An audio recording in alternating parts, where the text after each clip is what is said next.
is favored to win the Super Bowl, the Seattle Seahawks. So, fun time of year if you're an NFL fan, if you're a pro football fan. So, we'll talk some NFL on the show today.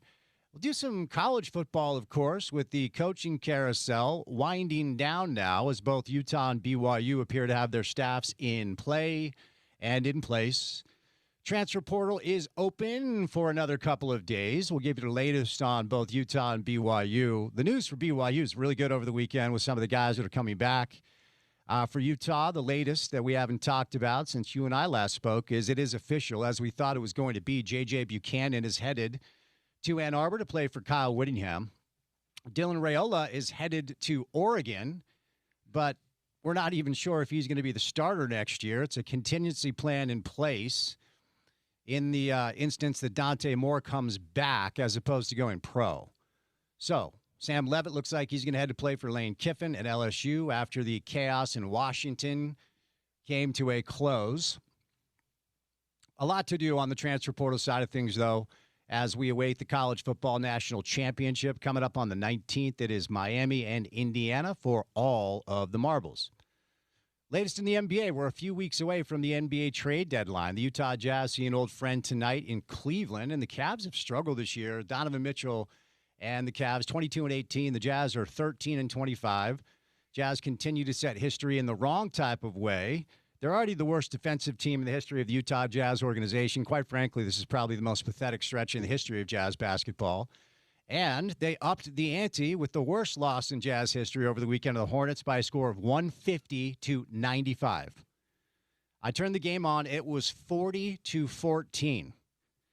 It was completely unserious. So we know the deal here as far as what the Jazz are trying to do. But with the trade deadline ahead, what will happen with the Utah Jazz? What will happen league-wide? Of course, we've seen a couple of deals go down already. We'll do a little basketball on the show today. Spent some time out in Harriman this morning. Why, you ask? Well, first of all, it's a lovely place. The people are very nice. And it is the home of the Zions Bank what is it? I can't remember which team trains out there. I think it's the Monarchs. I don't know. RSL's training facility is out there. I went out there and chatted with our guy Jason Kreis. That interview will play on KUTV tonight at about 10:35. A new moniker, Jason, once upon a time. Fortune favors the bold, right? The team is the star. Well, there's a new one Jason reveals in the interview tonight. Spent some time with Kurt Schmidt and Tony Beltran. Of course, our guy Trey out there. As soccer season is a matter of weeks away. And, of course, the World Cup will be in our region. Really excited about that. Brooks Koepka is back, baby. Brooks Koepka is back under the umbrella of the PGA Tour. Brian Rolap has now sent a message to other players on the LIV Tour as far as what it would take for them to come back to the PGA Tour. So there is a path. And Brooks is going to play in the Farmers Insurance Open at Torrey Pines, which is in like 2.5 weeks.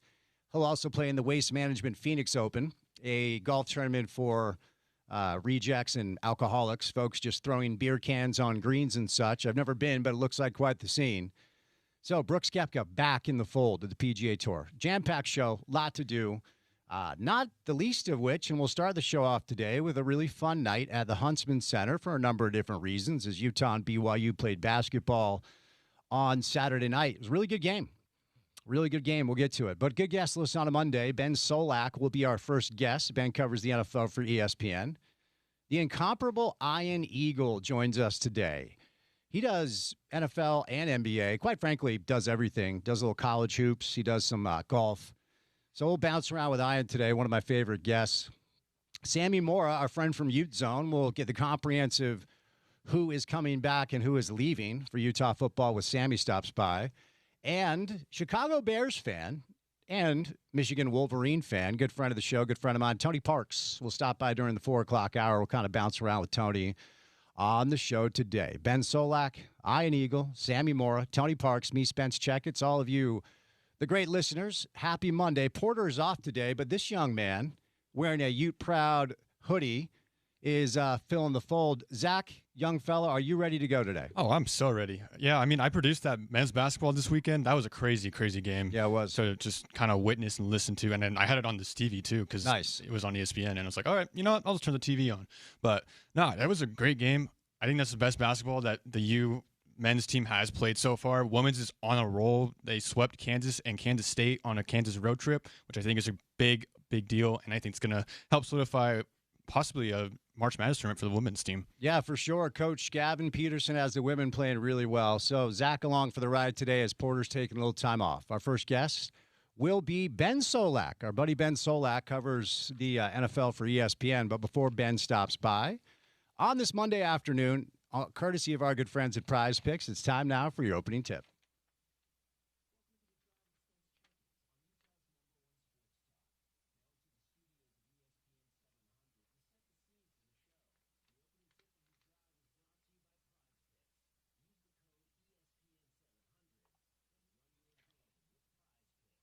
New year, new you. Whether you're starting a new routine or making player picks for the first time, trying something new can be hard.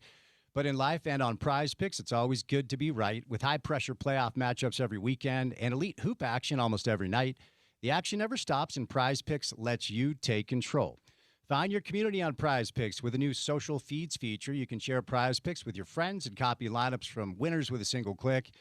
Copy lineups you like or use them as inspiration for your own picks. You can even follow Prize Picks partners like us. Tail and fade our picks with just one click. Download the Prize Picks app today. Use that promo code ESPN700 to get $50 in lineups after you play your first $5 lineup. That is promo code ESPN700 to get $50 in lineups after you play that first $5 lineup, because on Prize Picks, it is good to be right. Okay, so as football kind of comes to a close, we still have the national championship in college football, and we still have a ton of NFL playoff action. Side note, the NFL wildcard weekend, I'm telling you, there's a reason this sport has captured the hearts and the minds and the imagination of this country in a way that continues to be historic as far as interest and numbers and ratings and engagement. Most every single playoff game, maybe outside of that Pats-Chargers game, was just awesome over the weekend. Don't forget, Monday Night Football tonight, the Texans and the Steelers, live in Pittsburgh, will conclude your pro football weekend. But even starting on Saturday, I think the Rams are a much better team than the Panthers, but credit them for that fight. The Rams barely escaped that game. The Bears were dead to rights, and the Packers allowed Chicago to come back. And the Bears are back, man. I mean, Ben Johnson, hell of a coach. I think they have their quarterback of the future. And they march on and get a win in the NFC wildcard in front of a raucous stadium there in Chicago. Bills-Jags was an unbelievable game. Cole Bishop, Utah's own, sealing the victory with an interception. Cool moment. We saw Dalton Kincaid score a touchdown there, and he beat Devin Lloyd. Devin Lloyd from Jacksonville, obviously, two former Utes. He was on the coverage, and Dalton was able to beat him for the touchdown. So tough moment for Devin, cool moment for Dalton. And Josh Allen, with all these quarterbacks on the sidelines, no Patrick Mahomes, no Lamar Jackson, Josh Allen is your signature name left under center. And I think Buffalo's got a shot here. Now, their run defense isn't great, and they've got a tough task taking on a really good Bronco team. The 49ers, let's give Kyle Shanahan a little love here, a little credit here for Kyle Shanahan. Fred Warner, gone. And we could go down the list. Brandon Ayuk never even showed up to play football this year. They were out without Ricky Pearsall again. 3 of their best defensive players are nowhere to be found for the rest of the year. George Kittle goes down with a torn Achilles, and San Fran goes into Philly and beats the defending world champs 23-19. Pretty chaotic scene in Philadelphia. And like I mentioned, the Sunday night game was a bit of a dud. Neither team can really move the football, but give the Patriots credit for moving on and beating the Chargers. So as we look ahead, there's still some things that need to be decided. The Broncos are going to take on the Bills out of the AFC. The Patriots await the winner of tonight's game. That will be their opponent. It looks like Seattle's going to take on San Fran, and then we got Chicago taking on the Rams. So NFL football has been awesome all year, quite frankly, and the wild card round was really cool. All right, Saturday night, Huntsman Center, Salt Lake City, Utah. Alex Jensen has been asked to rebuild Utah basketball brick by brick. I very much like Craig Smith. I very much liked Larry Kraskowiak before him. But ultimately, when both of those coaches left, when Larry left, it was Craig's job to rebuild. And he actually had some decent results. But, of course, the direction of the program wasn't necessarily what the administration wanted. They move on from Craig, and they bring in Utah's favorite son in Alex Jensen. Okay. This is going to be a long year. I don't think there's anything that will get in the way of that. Barring some shocking turnaround, even getting a handful of conference wins this year is going to be really, really tough. When you look at the metrics, when you look at Ken Pom, the Big 12 is the best basketball conference in America this year, and it might not be close. Last year was the SEC. This year, the Big 12 is just jam-packed with elite basketball talent. Arizona, Iowa State, BYU, Houston, UCF, Texas Tech. And that's not even to say anything about Kansas, because they haven't played with their best player, Darren Peterson, for very long. TCU is good. Baylor hasn't got off to a great start. Utah is, let's call it how it is, one of the bottom 4 or 5 teams just based off of talent on paper this year. And Saturday night was a massive talent mismatch. It just was. Kevin Young and his paid mercenaries rolling to Salt Lake City and get a win 89-84 in front of a really raucous crowd. Now, of course, the conversation was the BYU Blue in attendance. That's not rare. And maybe it's a little bit more magnified now because, you know, they've got a really good team to cheer for. And when you have a really good team to cheer for, it's easier to show up and make the trip to the Huntsman Center. So BYU fans showed. There were a lot there, but Ute fans showed as well. The Musts actually looked like they were engaged. You know, the Musts on the football side, it's one of the best student sections in the Western United States. Can we get 25 to 30% of that every night for basketball? I mean, Al kind of talked about this after the game. Arizona is one of the best teams in America, and the building was like half full just a couple of games ago. BYU shows up. Building's jam-packed, and obviously there was a good portion of BYU fans to help pack the stands, but there were a lot more Ute fans there too. And what Al has at his disposal are 2 really good isolation one-on-one guards, but there's a bit of redundancy with Terrence Brown and Don McHenry because they kind of do the same thing. And the problem is neither of them, I mean, Don can shoot it a bit from the outside. Terrence doesn't shoot it well from the outside at all. Neither of them are snipers from 3. You know, Don's at 41%, which is good. They don't have a ton of dynamite outside shooting. I thought, you know, when it came to, you know, on the glass, James Okonkwo is a beast on the glass. But if you're a Ute fan looking for the good news, you missed a grip of wide open shots and a lot of wide open threes. But here's where the game was lost for Utah. You cannot let BYU dominate you on the glass like that. And Richie Saunders is a hell of a player. He's an NBA guy, but 6 offensive boards for Richie. And down the stretch, it seemed like every bounce went BYU's way, and every rebound Utah needed went the way of Brigham Young. Now, I will say this. I hope I'm saying his name correctly. I think it's Lucas Langarita, the new kid from Spain. He's a freshman, 6'5", 200 pounds. This was the first game we saw him play, and I like this kid. I think there's a lot to like. Now, he didn't play much. He only played 5 minutes. Okay, knocked down a 3, and he's kind of getting used to the system. I would not be stunned if we fast forward a couple of weeks if Lucas Langarita is in the starting lineup and playing big minutes for Al. Because they've got he's got a really, really, really aesthetically pleasing jump shot, very fundamentally sound, feet underneath him, good follow through. We just didn't see him a ton. I'm excited to watch this kid kind of grow and see Al ingratiate him into the system because with Okonkwo and Keanu Dawes, you've got 2 big-time athletes on the front line that should be able to hang on the glass with other Big 12 teams. Okonkwo had 13 boards. Terrence Brown, Don McHenry combined for 46 points. That's only 1 fewer than Richie and Rob Wright. Now, of course, AJ had 20, and AJ's awesome. AJ DeBonsa for the 9th straight game went for 20 points. The only Big 12 freshman to supersede that record is Trae Young, who's now playing for Washington. Good luck there, kid. He is the first freshman in 30 years to have 9 straight games where he scored 20-plus points and shot more than 50% from the floor. But he only scored 1 point in the final 10 minutes because, of course, Utah was stunting and trapping and blitzing to get the ball out of his hands. I thought it was a combination of Rob Wright, Richie Saunders, and then a combination of simply effort on the glass from Keba Keita, former Ute, and Richie Saunders to close this game out.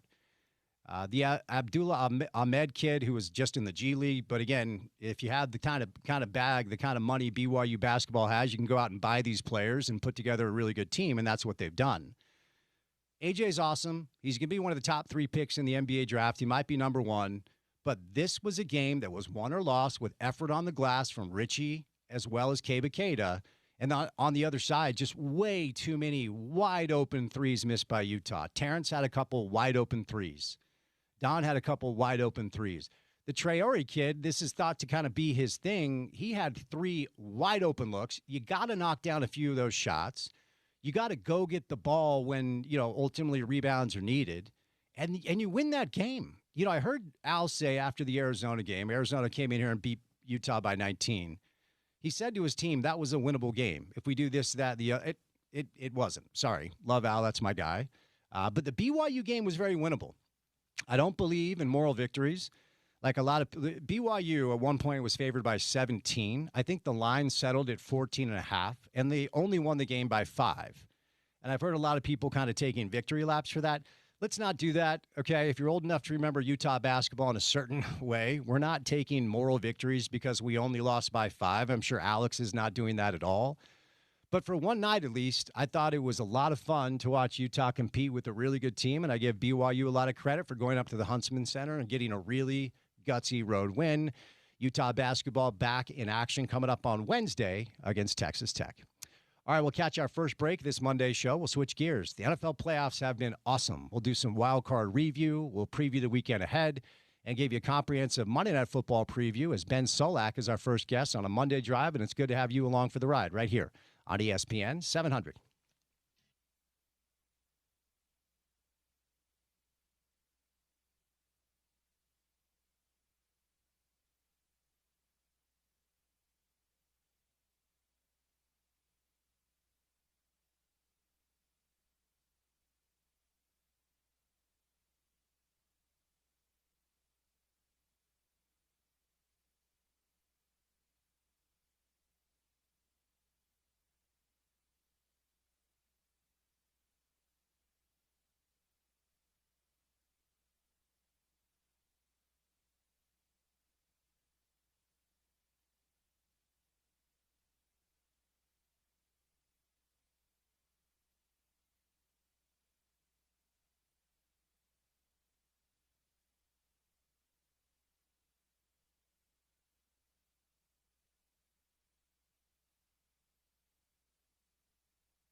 Your weekend in pro football comes to a close tonight with the Steelers and the Texans live in Pittsburgh. You can hear. Actually, no, we have the Alex Jensen Coaches Show. We'll join the game in progress after that's over.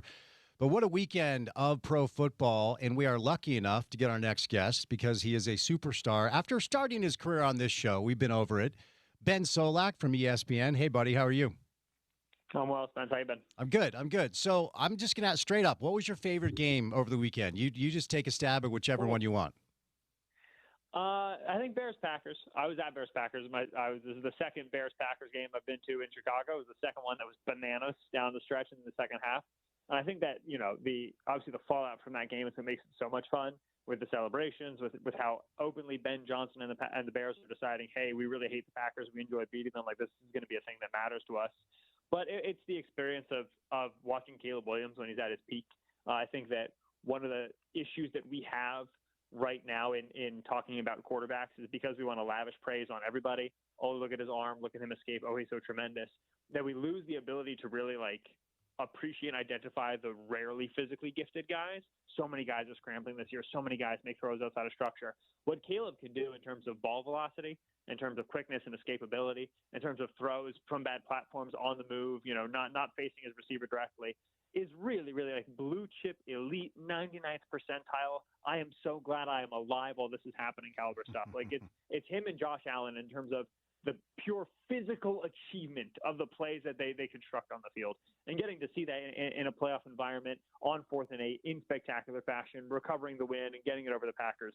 Well, it was a delight. So this Chicago team, I'm wholly enamored with them. Since you were there, I got to know. I mean, I'm old enough to remember the '85 Bears, and obviously it's a proud franchise, and it's been a long, long time since they were close to that. But what was it like? What was the atmosphere as far as being around those Bears fans?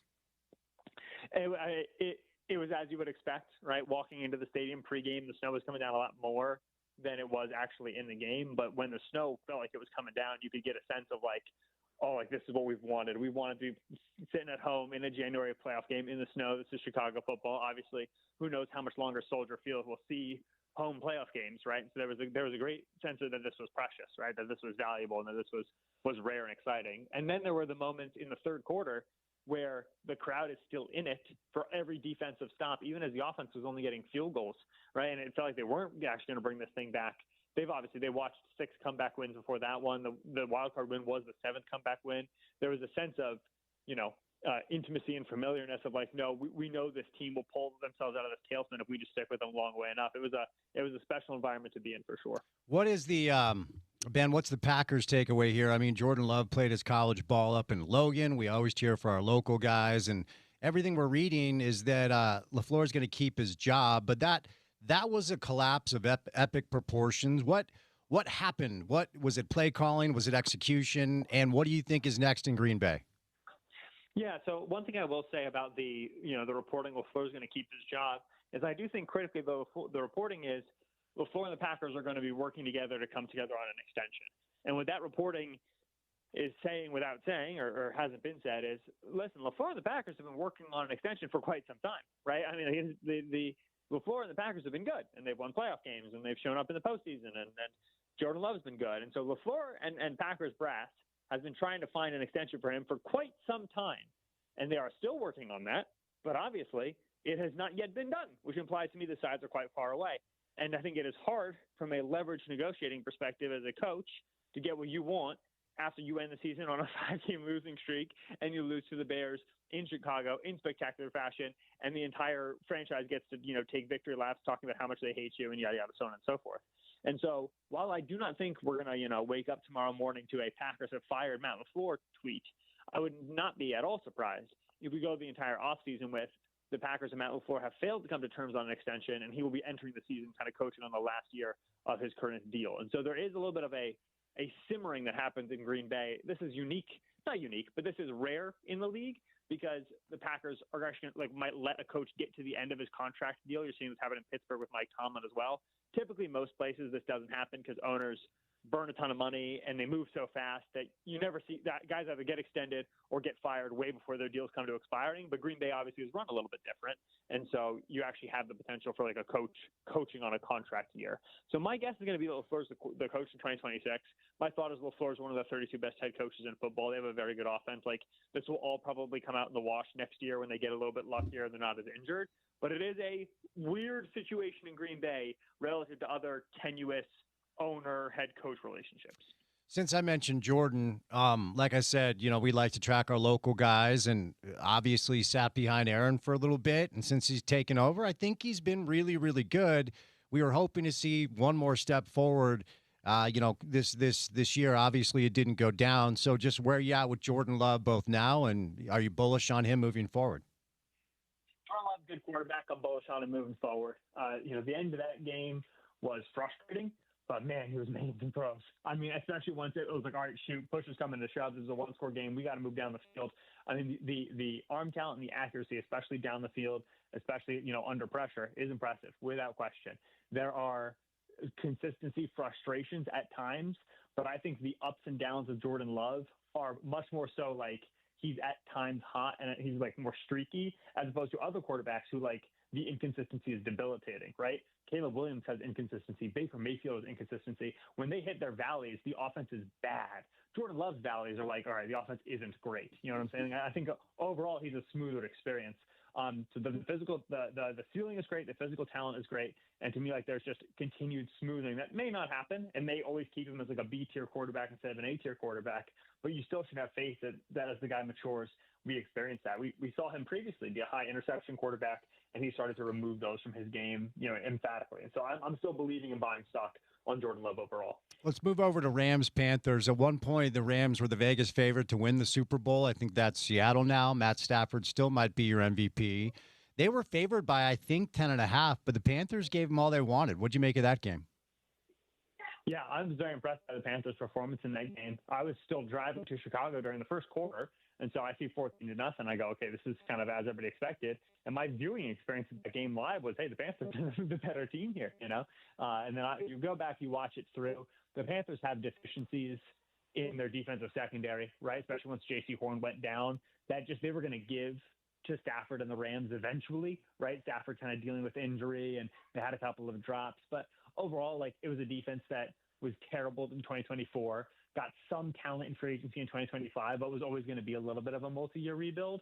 The Rams, though, like, they've now struggled with the Panthers passing game twice. And it's because these Panthers receivers are very, very big.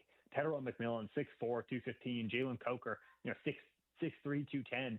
And these guys can run away from you in coverage, right? So you get your smaller corners chasing them. And, okay, maybe it's tight coverage, but you're still going to lose at the catch point a lot to players of this size. You saw the Rams struggle against the Eagles earlier this year. A.J. Brown just started dominating in that game. This is an undersized defense. They're exceptionally fast for the fact that they're undersized, but it's particularly at the catch point and with physicality that they struggle. So they get Chicago upcoming, and Chicago's a team that doesn't have these big, supersized receivers. They do have a guy in Colston Loveland at tight end who can really, really dominate you physically.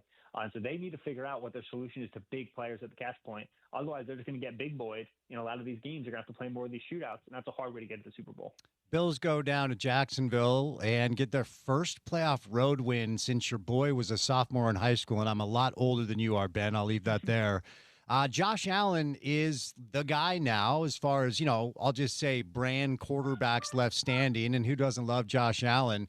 We'll get to what's ahead for them in a moment. But, man, that game, I went back and forth about who was going to win probably 6 or 7 different times. Awesome game in Jacksonville. You feel bad for the Jags because they were legit. But what'd you make of Buffalo going down there and getting that done?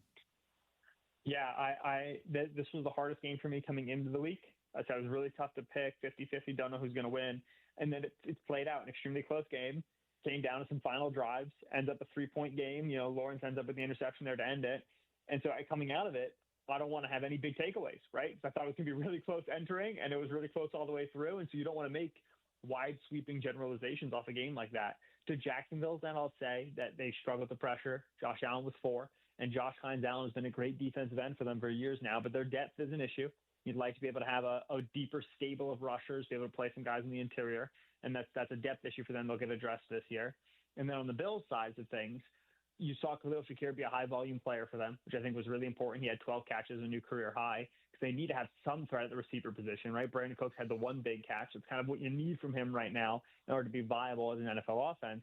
But even without their running game, Josh Allen avoided the mistakes. And in a lot of the games this year where that running game has fallen apart, Allen's taken some bad sacks, and he holds the ball for 9 seconds. He's running around back there, and he was very controlled in this game, very measured and very mature. And when you talk about those brand quarterbacks, he's got the sort of postseason experience that you don't have from guys like Drake May and guys like Bo Nix and some of the other contenders he may see here in the AFC. And so you're hoping that he can continue to play those controlled games even when their elite rushing attack doesn't have big performances. And so good game for Buffalo. They still have, there's reason they were the 7th seed. They're far from a perfect team, but good game against a tough opponent, big road win.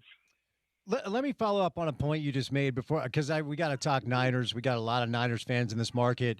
When it comes to, I just feel like I'll ride with Buffalo because, like I always said this about Aaron. Aaron always felt too good to me to only win one. I always thought he would get multiple. Josh just feels too good to me not to win multiple Super Bowls. When it comes to just the I have been here before and you have not dynamic under center, how real is that when you're trying to analyze who can win the whole thing? Absolutely real. And like, if you want an example of it, Drake May's first 3 or 4 drives there for the Patriots, you could tell he was jumpy, right? You could tell there was like it's not like he's making bad plays and throwing picks, but there's a sense of like, man, this feels a little different than it usually does. Man, we go home after this game if I lose it, right? There is a different tenor to it. And even if to a degree it is an illusion, even if to a degree it's not real, the fact that it is a narrative and the fact that it's talked about in locker rooms changes the way the players on the field are going to behave and look at one another. You heard the quote from Matthew Stafford jogging onto the field down against the Panthers. Let's snatch some hearts, right, or whatever he said. Like I think I can't recall which defensive tackle was. I think it was Kobe Turner who was recalling his feeling on the Rams sideline and saying, "I looked up and saw the amount of time left, and I know that 9's our quarterback. So like, what are we talking about? We're good." The guy he's talking about there is Matthew Stafford. Think about how we talked about Stafford for a decade. Stafford started his playoff career 0-3, right? Just like Justin Herbert did now. Like there is a mythology that can be generated from guys just being veterans and having a lot of playoff experience, even if that's not something that like we find in our data of like, oh, this really is meaningful. And so, yeah, if you tell me, hey, Broncos-Bills is a very close game. It's a 1.5-point line in Vegas right now. It's a 1-score game in the fourth quarter. Who do you trust? Yeah, I'm going to trust Josh Allen over Bo Nix. Like that just feels intuitive to me, even if it's something that I can't super measure or put my thumb on. So wildly impressed with San Fran going into Philly and getting that done. They lose Kittle to the Achilles. Our local guy, Fred Warner's been out for quite some time. Like, that is a skeleton crew. And I think if you're Philly, you're wearing that one in a little bit of an embarrassing way, especially with some of the meltdowns on the sidelines. Just give me your net takeaways. San Fran 23, Philadelphia 19. Yeah, the Eagles were a team that I just simply did not trust entering the postseason. I thought the Niners were going to win that game. If the Eagles had snuck it out, I would have told you the Eagles are going to lose the next team they played. Like, they have not played a consistent football game now through 19 weeks, and they're not going to play one in week 20 because they're not playing in week 20. This offense, even when it succeeds, would then struggle in the very next drive. They cannot string together positive plays. They can't shut the door on teams when they lead those games. And so any team, when they're facing the 49ers, who have like a great offense, Brock Purdy's playing excellent football, I felt strongly they were always going to give the 49ers too many bites at the apple, too many scoring opportunities in the second half to actually keep pace. And then even though the Niners, could not run the football very well, Brock Purdy was getting pressured. Eventually, against, even as good of a defense as the Eagles, you're going to get those explosive catch and runs, right? You're going to get Jawan Jennings for 45 yards. You're going to get the Jawan Jennings throw to Christian McCaffrey. Like, you can't ask a defense to just win that game for you so collectively and be so inconsistent on offense. So the Eagles need substantial coaching changes on the offensive side of the football to start with. I imagine there'll be personnel changes as well. For the 49ers, it's just, every game you're just asking the offense, always score 7, never score 3. Like, our defense, we just have to try to keep them afloat. They've got 1 game down. They've got 3 games left to go. As many have already said, it is an enormous coaching achievement from Kyle Shanahan and Robert Saleh. Every week that it passes, it's a greater and greater achievement. All right, last one before we get to a little preview of what's next, and that is the Sunday night game that was, look, the Patriots just do that to teams, and it wasn't a offensive wonder, beautiful painting at all. 16-3, though, and the Chargers couldn't move the football, a lot of field goals kicked. Let me ask you what stands out most about how New England has been able to turn this around so quickly, and your thoughts on what's next for the Chargers. Yeah, I thought Justin Herbert played the worst game I've seen him play in a couple of years. Right? I thought this game was worse than the Texans playoff game where he threw the 4 picks because, he was trying stuff and getting unlucky in that game. In this game, he was really terrified of pushing the ball down the field. He was leaving clean pockets. This game felt where he was jaded and stressed about the playoff narratives and about the offensive line and how much he'd been getting hit. It was a disappointing performance from him. I thought the Patriots were quite up and down as a passing attack. Eventually, again, talk about the dam bursting against a good defense. Chargers defense did great for 2.5, 3 quarters.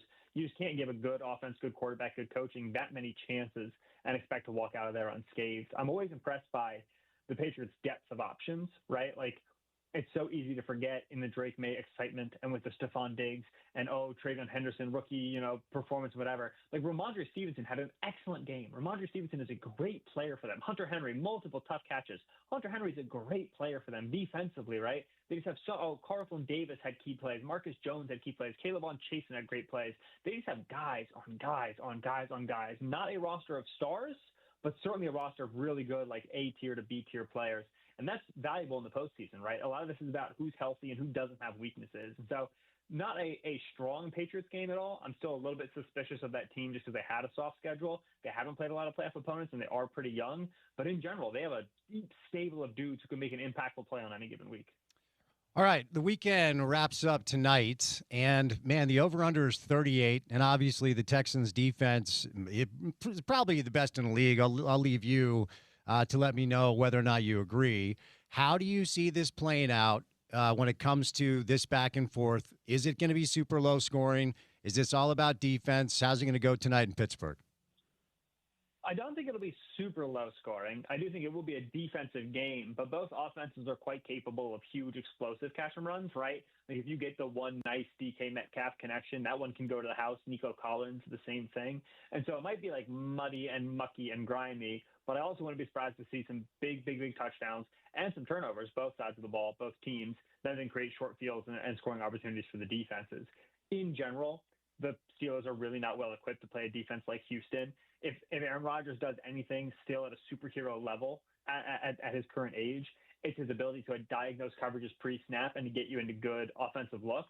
The Texans don't disguise anything pre-snap. They don't really care if you know what they're doing. Their theory is that our 11 is better than your 11 every single down, and they've been right they've won 10 straight games. Like this defense is all that and a bag of chips.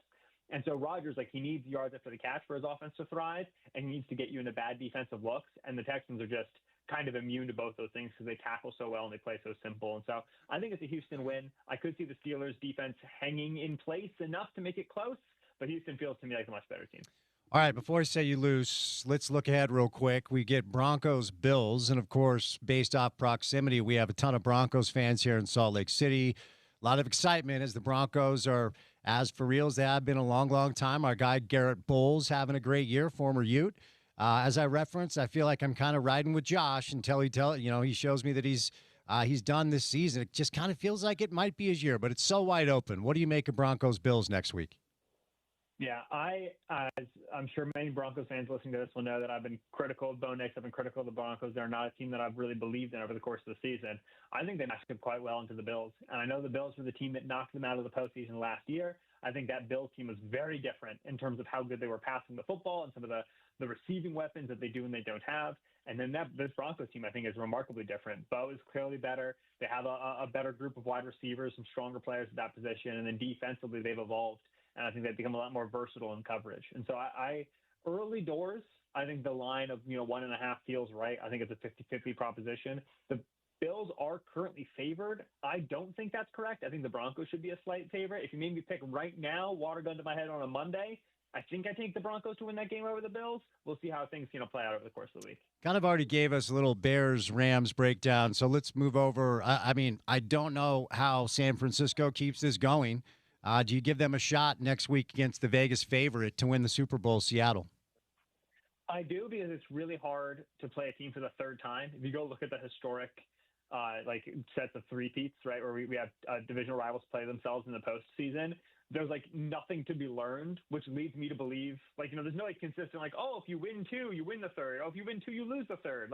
It's just you play these teams so much now that it kind of comes down to chaos. Comes down to a couple of key plays, a couple of penalties. In general, Sam Darnold and that passing game is so gettable. He struggled so much on the back half of the season that you can have a good enough day on defense, generating turnovers with pressure to beat Seattle. But the 49ers are the worst pressure team in the league. Before the playoffs even started, they were 32 out of 32. So it's still Seattle's game to win. Seattle's rightfully a big favorite. I'll be picking them to win. But there are Sam Darnold disaster classes always lurking in the shadows. You have to be cognizant of when you talk about the Seahawks. All right. Where's Harbaugh going to land? I mean, obviously, this is as big of a story. I also want your thoughts on Baltimore actually pulling the trigger there. So your thoughts on their decision. And let me ask it this way, Ben. If he called you and said, of all these openings, which one should I take, what would you say? Well, firstly, I would say do exactly what you're doing and continue waiting and making sure that Green Bay stays where it's at and Philadelphia stays where it's at, because I think both of those jobs dramatically change the calculus. And I think that's why you've seen John Harbaugh play this very slowly. I do think that Atlanta is probably the spot I would recommend the most. Obviously, a big turnover there in terms of the front office, and now Matt Ryan is the president of football ops. And if you as an experienced head coach don't want to be reporting to an ex-quarterback who's never done this before, I get that. But in terms of like offensive weapons, the line is pretty good. Drake London, Bijan Robinson, and Kyle Pitts, if they choose to extend him, is a really great unit. And then defensively, you have a roster and then a coordinator in Jeff Ulbrich who just showed you, hey, we can be solid right now if we keep this thing on the track. Like, we don't need to make a philosophy change over here. The lingering question is the quarterback position, but there aren't really any jobs this year that have opened up where it's like, man, the quarterback position is absolutely secure. The only one is Baltimore, which is the one spot where he just left. I understand why the Ravens fired him. I don't think I would have done it knowing what I know from the outside, but it sounds like there was a lot of stuff on the inside going on in terms of interpersonal relationships, and Lamar is frustrated with Todd Monken, and John Harbaugh doesn't want to move on from Todd Monken, and Lamar is frustrated with Harbaugh. And if somebody made me choose between John Harbaugh and Lamar Jackson, I'm taking the two-time MVP. I'm sorry, that's just the way that goes. But Harbaugh, I'm pretty confident, is one of the 32 best coaches in football, and I think that the Ravens will experience some struggles from not having Harbaugh in the building that they haven't experienced in a long time in terms of the coaching position. And then I think Harbaugh will experience some difficulties at his new job because he's had two franchise quarterbacks in Joe Flacco and Lamar Jackson for a long time. And, it's tough out here when you don't have a quarterback. And that's what most of these open jobs are.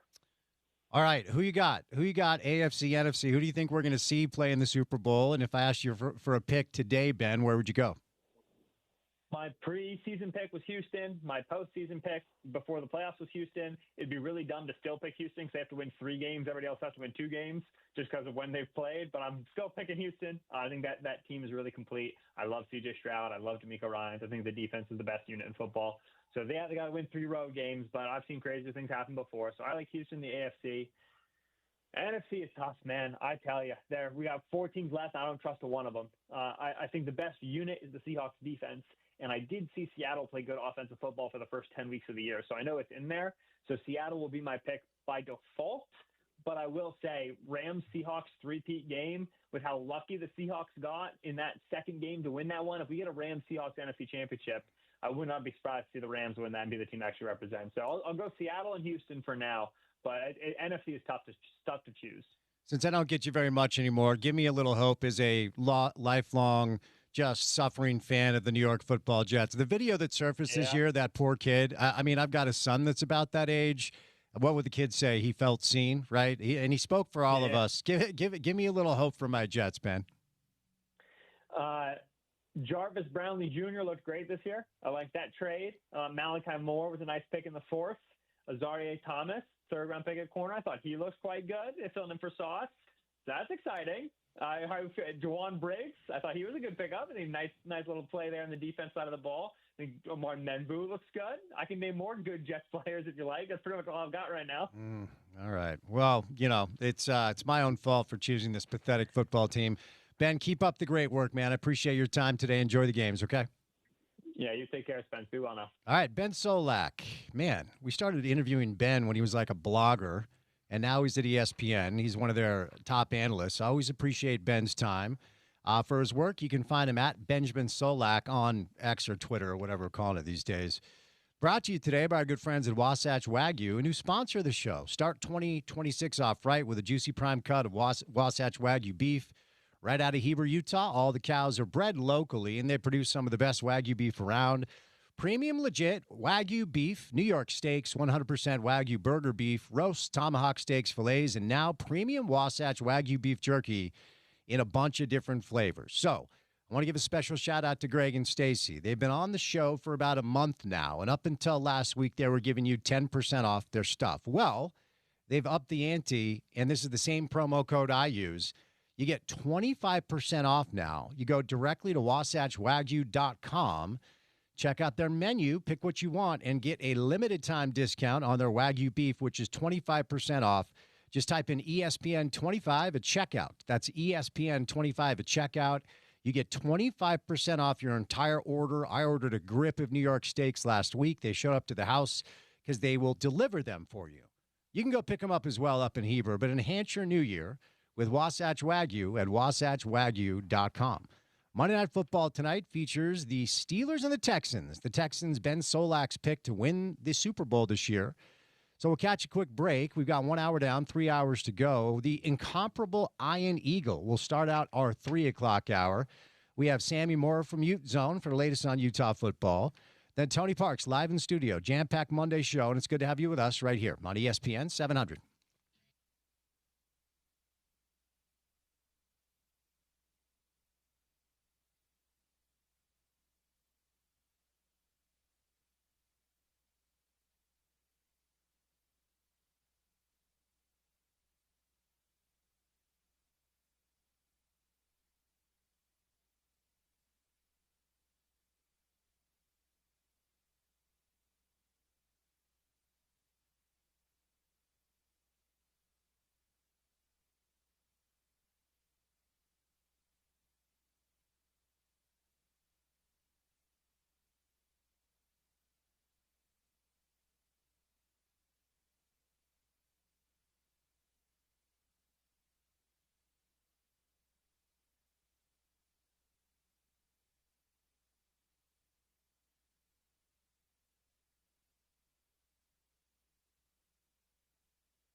Monday Night Football tonight. We'll wrap up your weekend in the NFL with the Texans and the Steelers. We'll join that game in progress after the Alex Jensen Coaches Show. BYU Utah with a fun college basketball game on Saturday at the Huntsman Center. BYU won their 12th straight game. Our next guest does call college basketball, as he does NBA, as he does NFL. Ian Eagles, sir, happy Monday. How are you? Hey, what's up, Spence? Good to talk to you. What is taking up most of your time and energy currently as a man with 17 different jobs? Tonight, taking my wife to dinner prior to this Monday Night Football game. So that's the main focus. I will have Knicks Warriors on Thursday night, and then UCLA Ohio State on Saturday at CBS. So that's what the week looks like. Worked the Philadelphia San Francisco game yesterday on the radio, and obviously just completed another season of NFL. I'll do the Super Bowl on the world feed. I'm very big in the Philippines, and we'll be raring to go. So let's just see how it all shakes out here. Got a lot of Niner fans in the market, Ian. It's called the Steve Young effect, and I don't know how they keep doing it. With all the injuries.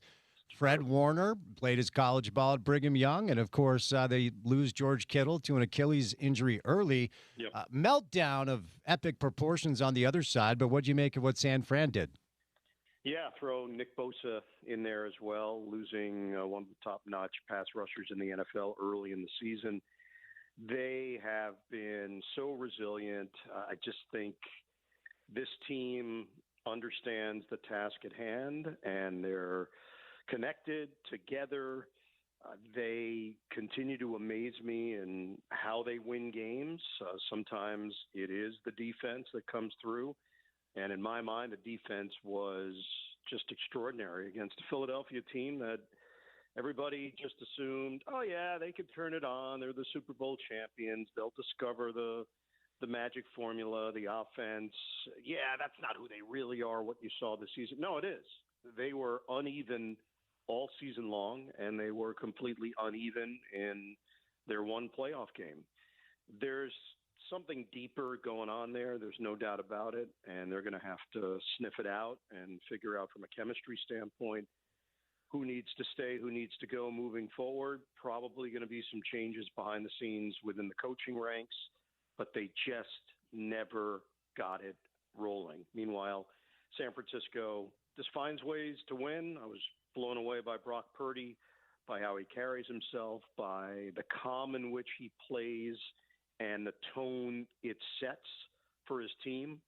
And I worked a game with Ross Tucker, Spence, yesterday, and Ross just loves football, loves being at the stadium. His energy and effervescence comes through the radio or TV, whatever game he's working. He and I were just astonished that in the fourth quarter of a playoff game, the two go-to guys in the pass game were Kyle Juszczyk and DeMarcus Robinson. And that just shows you what kind of creative mind Kyle Shanahan is and the belief that this team has in one another. That was a tremendous win. Yeah, and to go into Philly, the defending Super Bowl champs, I did want to kick the tires with you, Ian, about the Eagles, though, because when they go cold, it's like, have you ever done this before? And they won a Super Bowl a year ago. So what do you think happens next? And when they're not clicking, what exactly happens? You know, sports are humbling to begin with. Anyone that's been competitive, anyone that's won something usually has a story where they lost or they didn't get to the standard in which they set for themselves. And that's true across all sports every year. This particular season, I just think Philadelphia got humbled. They could not get what they had, the magic that they captured from a year ago. They couldn't recapture it. And the part that we don't know because we're not in it, even beat reporters, and I respect what they do, they're around the team every day, and radio announcers that are around the team and media that gets a little taste of what they're all about. There's a point where you don't quite know or understand what's going on. You're not privy to the real inner workings of a team, and something malfunctioned there. And there have been rumors, and those have gotten out. But as far as tangible evidence, I don't know. I don't know the issues between Jalen Hurts and A.J. Brown and Nick Sirianni. And obviously, they were not the same offensive line with Lane Johnson out. He missed the last stretch of the regular season. They were hoping to have him back for the playoffs. It looked like everything was looking upward, and he didn't play. He was inactive, and clearly that was an issue as well. So I think there will be changes. I think this ownership group, the GM, they're not going to stand by and just go give it another shot next year. They're going to address it, no doubt in my mind. Big picture question away from the games for a moment, as somebody that calls all these different sports on all these different levels. What is it about football that is able, like, I get text messages from aunts while they're watching a football game on a Saturday. Like, it's one thing if like an average Joe sports fan is tuned into what is it about football that seems to have captured so much real estate in the imagination of Americans, not just sports fans, but just people in general? Yeah, I think there is something to the groundswell that takes place, the appointment viewing mentality, the fact that it feels like an event, the importance that each game takes on based on the fact that you can get eliminated in one day. You've worked all year, and then poof, it's over. It's not a best of 5. It's not a best of 7. It's not even a best 2 out of 3. It's one game. And the buildup during the week, there is something to that. Monday is a day to review what just took place. Tuesday, you start to make the transition to the next week. By Wednesday, you're knee-deep into the matchups. By Thursday, you've got quotes. You've got injury reports. There just seems to be a layered scheduling when it comes to the NFL that really works for people in compartmentalizing and organizing their week. And then the shared experience of either watching a game on TV, listening on the radio, people now multiple screens of the game on one and a chat group on another. And obviously the gambling component is a big part of it as well. The fantasy football part of it during the season. It's just all encompassing. It's been amazing to watch it grow the way that it has. I started doing NFL games. I did the radio first for the Jets in 1997. I'd done pre and post starting in 1993. I got the job at CBS in 1998. And here we are. It's 28 years later, and it just gets bigger and bigger and bigger. And Spence, there's no ceiling. Every year breaks a new record for viewing audiences, single game and seasonal. It's just an unstoppable force. It's pretty wild. And excuse me, and also if the most popular sport in our country is NFL football, which it is, the second is probably college football. Yep. And we're in this great college football footprint. You know, our coach Kyle Whittingham, who was here forever, is now in Ann Arbor. He's coaching Michigan. So it's kind of a new era here when it comes to college football. But I wondered what you make of the calendar, because it feels like it's NFL time, but we still have a college football game left with a national championship, the transfer portal being what it is. Would you like to see college football end on January 1st and say, okay, now it's time for NFL football, or do you kind of like the overlap? You know, I think a lot of it is driven by television and what's going to garner the highest ratings. So TV networks can then charge the most money for ad sales down the road, and that's an area that I don't pretend to be an expert in. Clearly, there are studies done how to maximize the audience. And even what's going on in the NFL this upcoming weekend, we don't know exactly who's playing when and what network is covering which game. And it's still up in the air because they have a Monday game that's been fairly new, the Monday night playoff game, which obviously creates more interest because now it's spread over 3 days. And I just know from a TV standpoint, You can't quite plan. Your trucks have to go to a certain city. You don't know which city they're going to yet.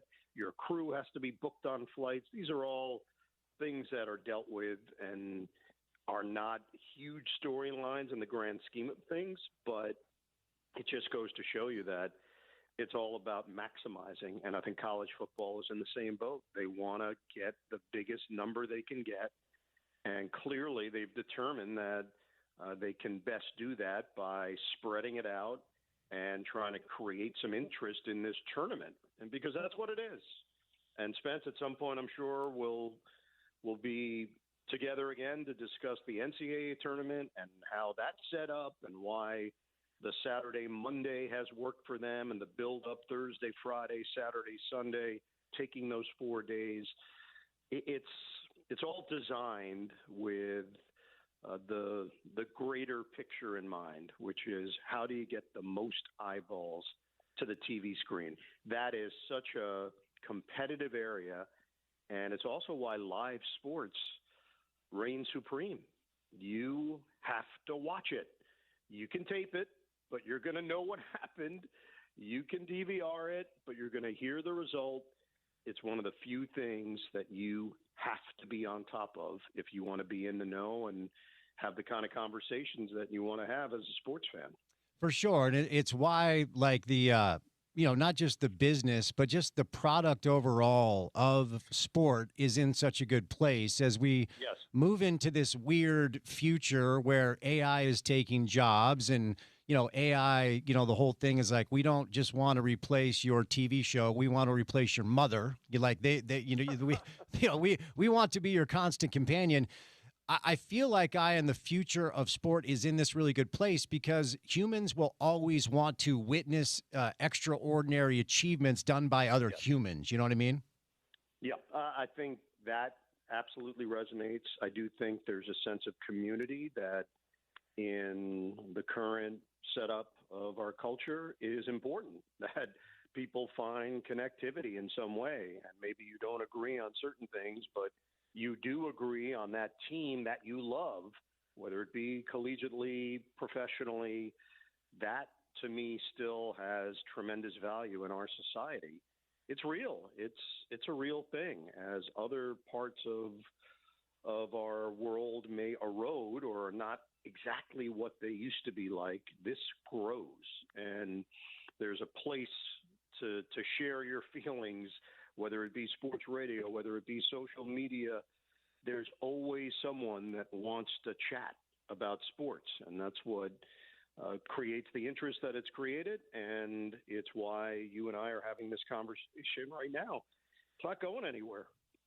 Live events are here to stay, and you can't replicate it. It's probably the best drama going, and it is reality TV.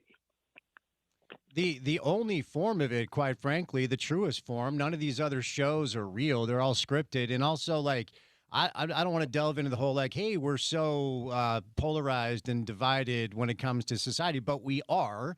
And this is a place where it doesn't matter what your belief system is. It doesn't matter what your political party is.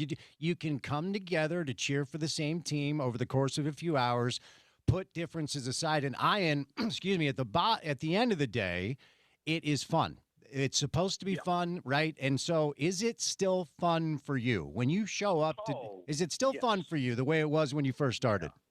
Oh, yeah. I hope that comes across because it is. It does. And I would say it's more fun, to be honest with you, Spence, because when I started, I was so hell-bent on building credibility and making sure people saw how much time and energy I put in the preparation and probably did too much on the air in notes and nuggets and little asides just to prove, hey, I'm ready. I'm prepared for this.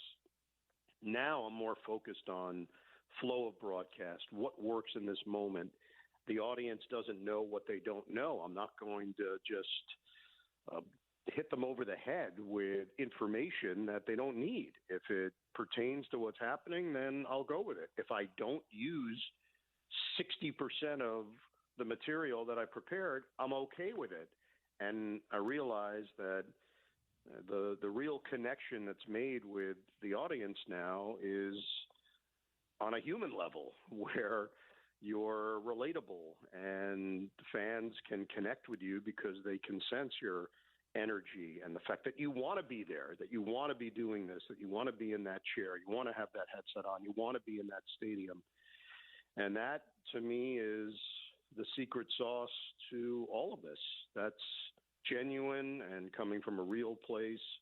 And yes, I'm probably having more fun than I've ever had in 30 plus years of doing play-by-play, because I've dismissed some of the stuff that I thought was important and have realized the priorities that actually matter are the ones that you go into the game with mentally to follow the game, and don't try to tell people what the game is until the game unfolds. So the game leads you to the places that you need to get to as a broadcaster.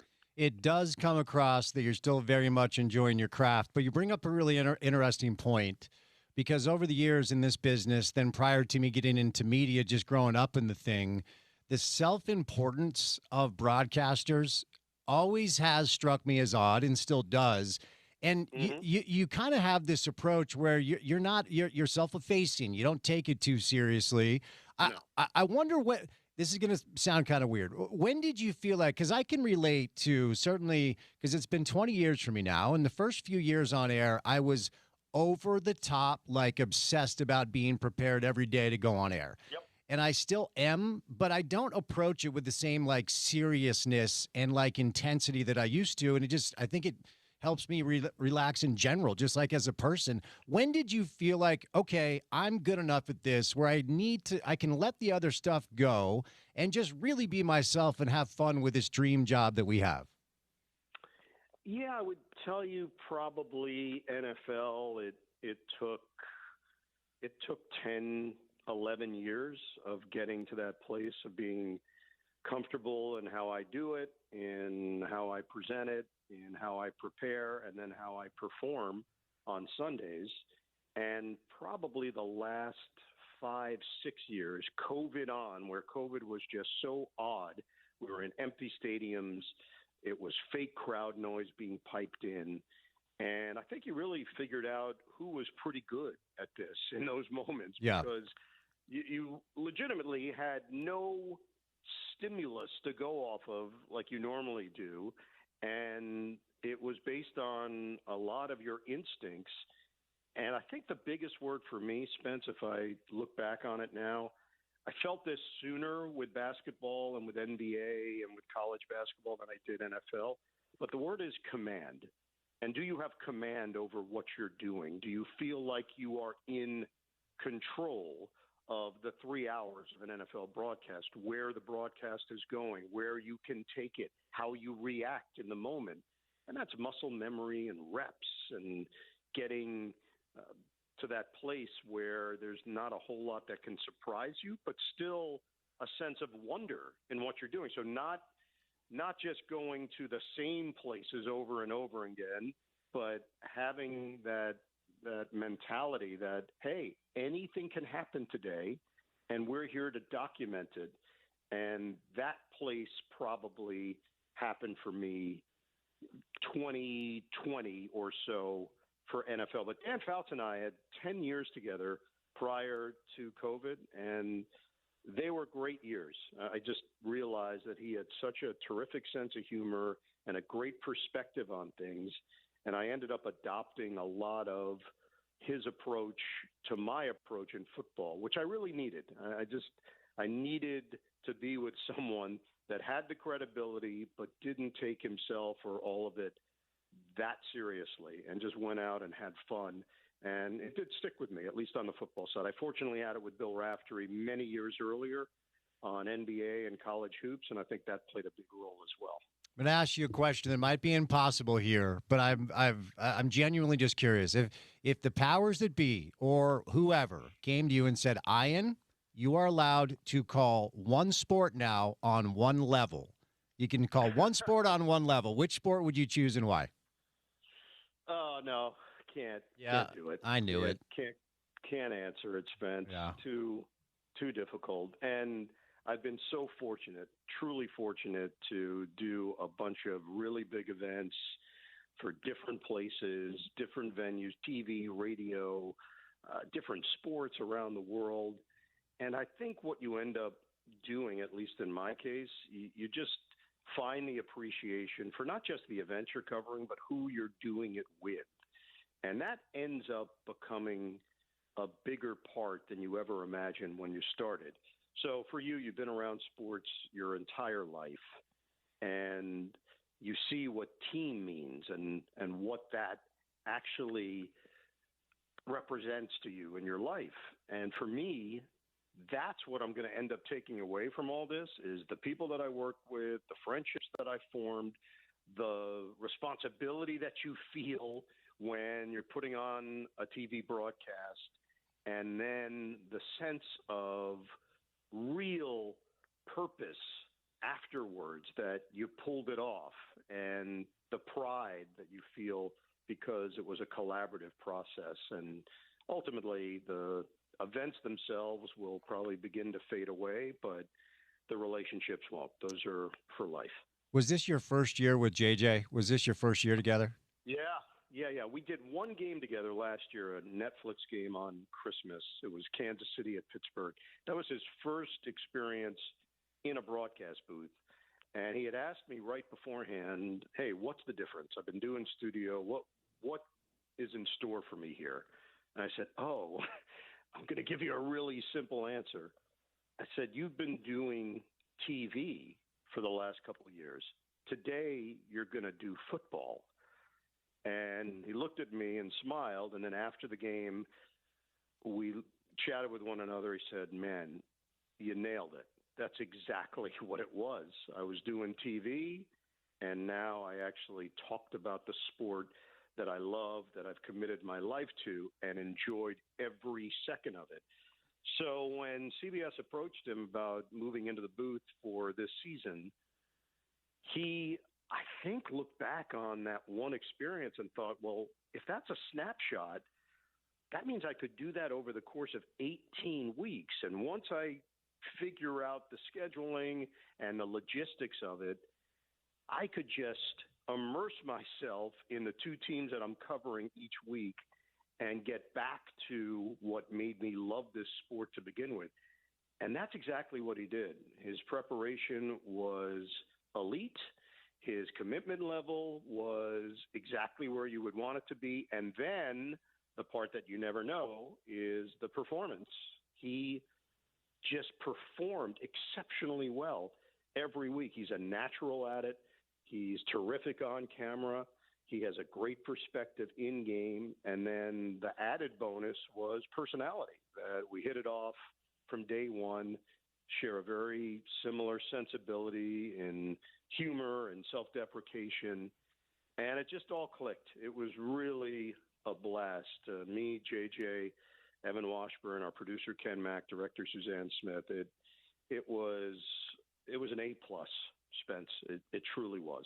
And really, for people that are curious, just a sweet guy. Like, he's an investor in Burnley FC, and my father's on the board, so they have they're both invested in this English soccer club over in the Premier League. And if you didn't know that JJ was who JJ was, he would just be like a normal dude. He really is just like a sweet guy. Yeah, I think that's why he connected so well with the audience. He is highly relatable.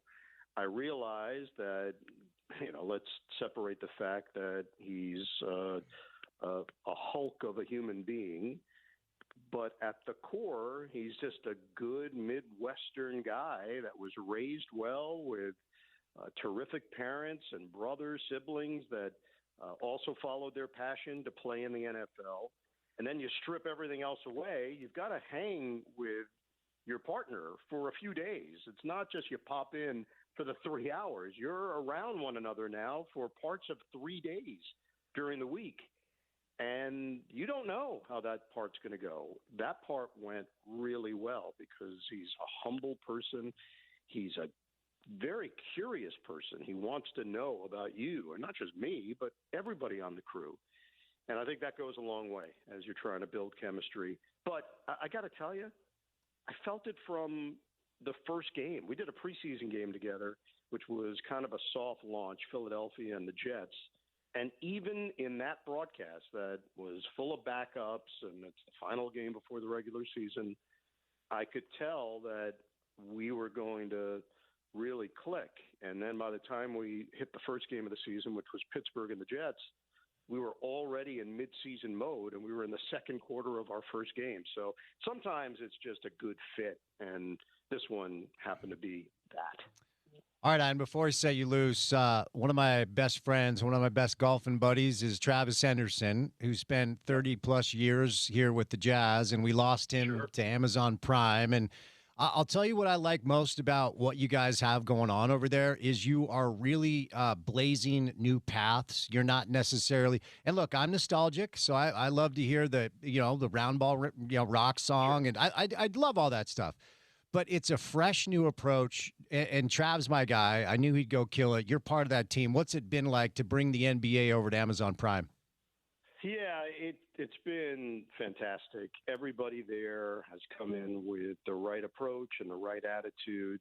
Nobody came in saying, hey, we're going to reinvent the wheel here. Everything that's been done before, we're not going to do that.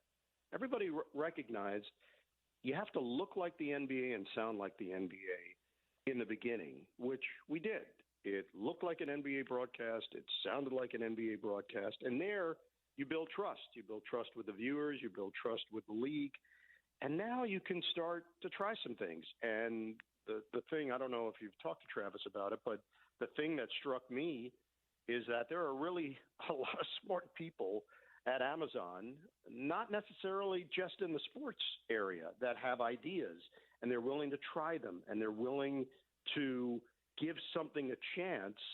And to me, that matters, where it's okay to try something and fail. It's much worse to never try anything and just stick with the same old thing. So I just think you're going to start seeing some things that are new and different, and some will click and work, and then others may not, and then you move on and you try something else. But they're not afraid to try, which really stood out to me when we had our seminar over the summer, that the people there, they want to do it the right way. And I know that should be perfunctory, but it's not always that way. It is here.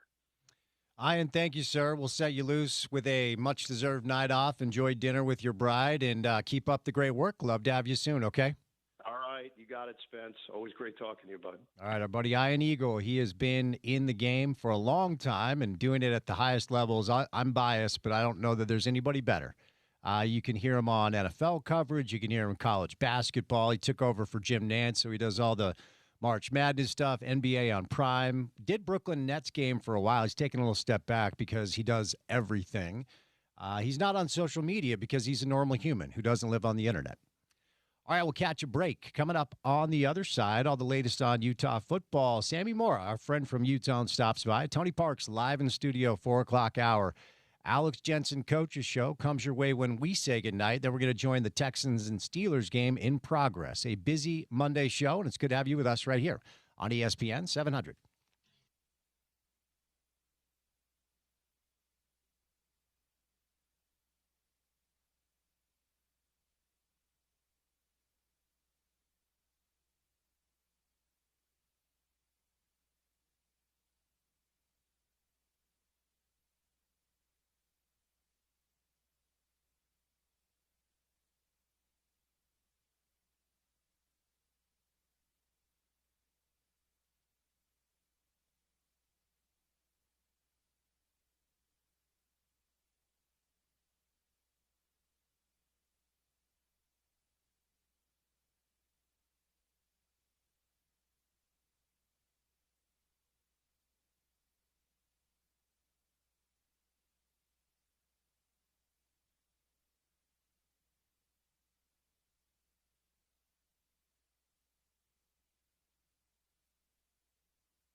All right, special thanks to the incomparable Ian Eagle for his time today. Started things off with Ben Solak to look back on the NFL weekend behind and look forward to what's ahead, including Monday Night Football tonight between the Steelers and the Texans live in Pittsburgh. We'll join that game in progress following the Alex Jensen Coaches Show. But let's talk Utes now. Our friend Sammy Mora from Ute Zone on a Monday. Sammy, how are you? I'm doing great. How are you? Well, I appreciate the time. I don't know if you've been following the news cycle, but since you and I last spoke, a few things have happened with the University of Utah football program, namely a new head coach. So before we get to the Morgan Scalley side of this, Sammy, since you and I haven't talked about all of the transitions that have taken place, when I say to you that the new head coach of the Michigan football program is Kyle Whittingham, is that registering in your brain as a real thing yet? I think we're getting there. I think it's still, spending my entire life here in Utah, it's weird seeing Kyle in something other than a Utah red, a Utah black, or a Utah white. It's kind of weird, but we're getting there. So as it pertains to how Kyle's departure changed the to-do list for Morgan Scalley, obviously he had an entire new staff basically to rebuild. How do you think he's done? I actually like the staff. I give Morgan credit because, he really got pushed up against the wall. Bowl game on New Year's Eve, and then you play on New Year's Eve, and then you have New Year's Day off, and then the portal opens on January 2nd, and he was working against the clock. But I had heard that he kind of knew what was coming down, and so he had made some plans and stuff. And he had the majority of the staff built out by the Monday, the first Monday of the portal being open. So I can't remember what day it is. My days are all blurring together at this point. But whatever that first Monday was that the portal was open, he already had majority of the staff put in place. And so, that helps with efforts in terms of, player retention, working the portal, all of those types of things. So, looking at what he did, I am impressed with how fast he put something together and the quality of guys. There's a lot of guys that are like long veterans of the sport, and Derek Odom coached Morgan Scalley at Utah, so there's a lot of ties back to this program, but there's also some fresh blood as well, and I think that's what this program needed. So, excuse me. When it comes to the press conference is one thing. He was already the head coach. He had been the head coach in waiting for a number of years. We saw him as the head coach of the bowl game. Just give me your perspective and your opinion on one of my favorite moments, Sammy, is right before the game on TV. They showed Morgan standing in front of his team, getting ready to run out of the tunnel for the first time as the head coach of Utah football. And we've all known this has been coming for a number of years. And there was this cool snapshot moment where he just looked around. He just took in the moment. He's like, oh my gosh, here we go. So game one, Morgan Scalley, how do you think it went? Vegas Bowl win over Nebraska. I mean, it was probably one of the better games that Utah, not the best, but one of the better games that Utah played all season. But, I told our subscribers over at Ute Zone, depending on if Beck would have stayed or not, there wasn't very much you could glean from that game because, now looking at it, it's a whole new offensive staff. There's key pieces on the defensive staff that are different. There are pieces of that team that are no longer with the program. So it's there's only so much you can glean from it. But at the same time, I am very impressed that Utah came out and handled business, because there are some teams where with all this background noise and everything going on, they could have laid a massive egg in that game. They could have. And it wouldn't have been, people would have been like, oh, Morgan's not a great coach because he couldn't get the team up after everything that's going on. But no, they came out. It took a quarter for them to settle in, but they settled in and they were able to do what they do, and they just overpowered Nebraska. But, I think that's the big thing is they got up and they did what they needed to do to, get Morgan that first win and, catapult this team into the offseason. What do you think he will, and he talked about this during his introductory presser, which was kind of just Morgan's introductory moment to the community for people that maybe had not heard from him before, which, by the way, I thought he just killed it. I thought it was such a excellent moment for him. I thought he handled it perfectly. It was exactly who he was. He's been asked this. I'm sure you've been asked this. As far as what will continue that he learned under Witt, what do you think that looks like? And what do you think will be uniquely Morgan? defensively, I think this program is going to be what they've always been: physical. Hang their hat on stopping the run, all those types of things. That RSNDB culture that Morgan has long been, pushing.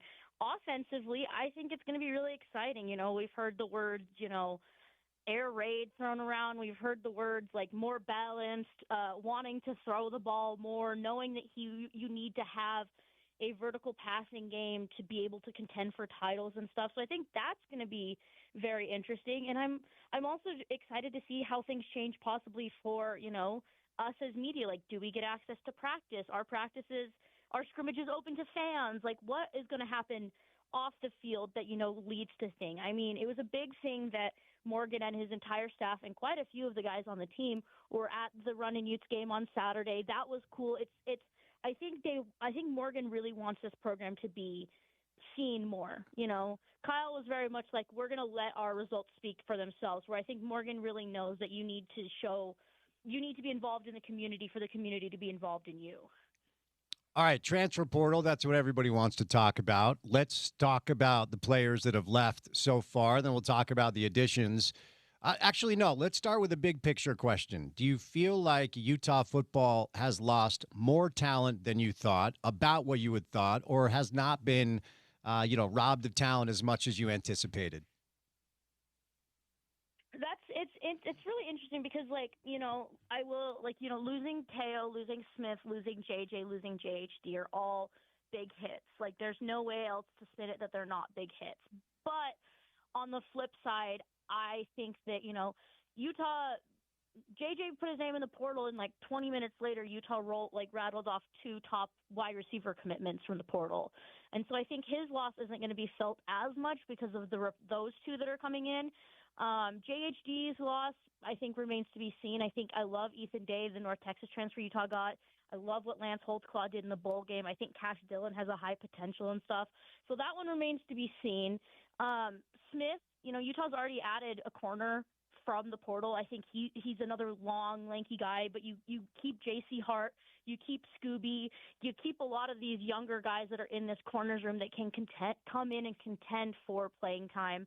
Teo's kind of the same way. It hurts, but Rabbit's back, Nate Ritchie's back. You have a couple of young guys in Brock Fono-Imoana and Nate Tillman and Manny Fuller that could come in and compete for time. So you add Marcus Wimberly from the portal. So I think that isn't a room that I think you get even at.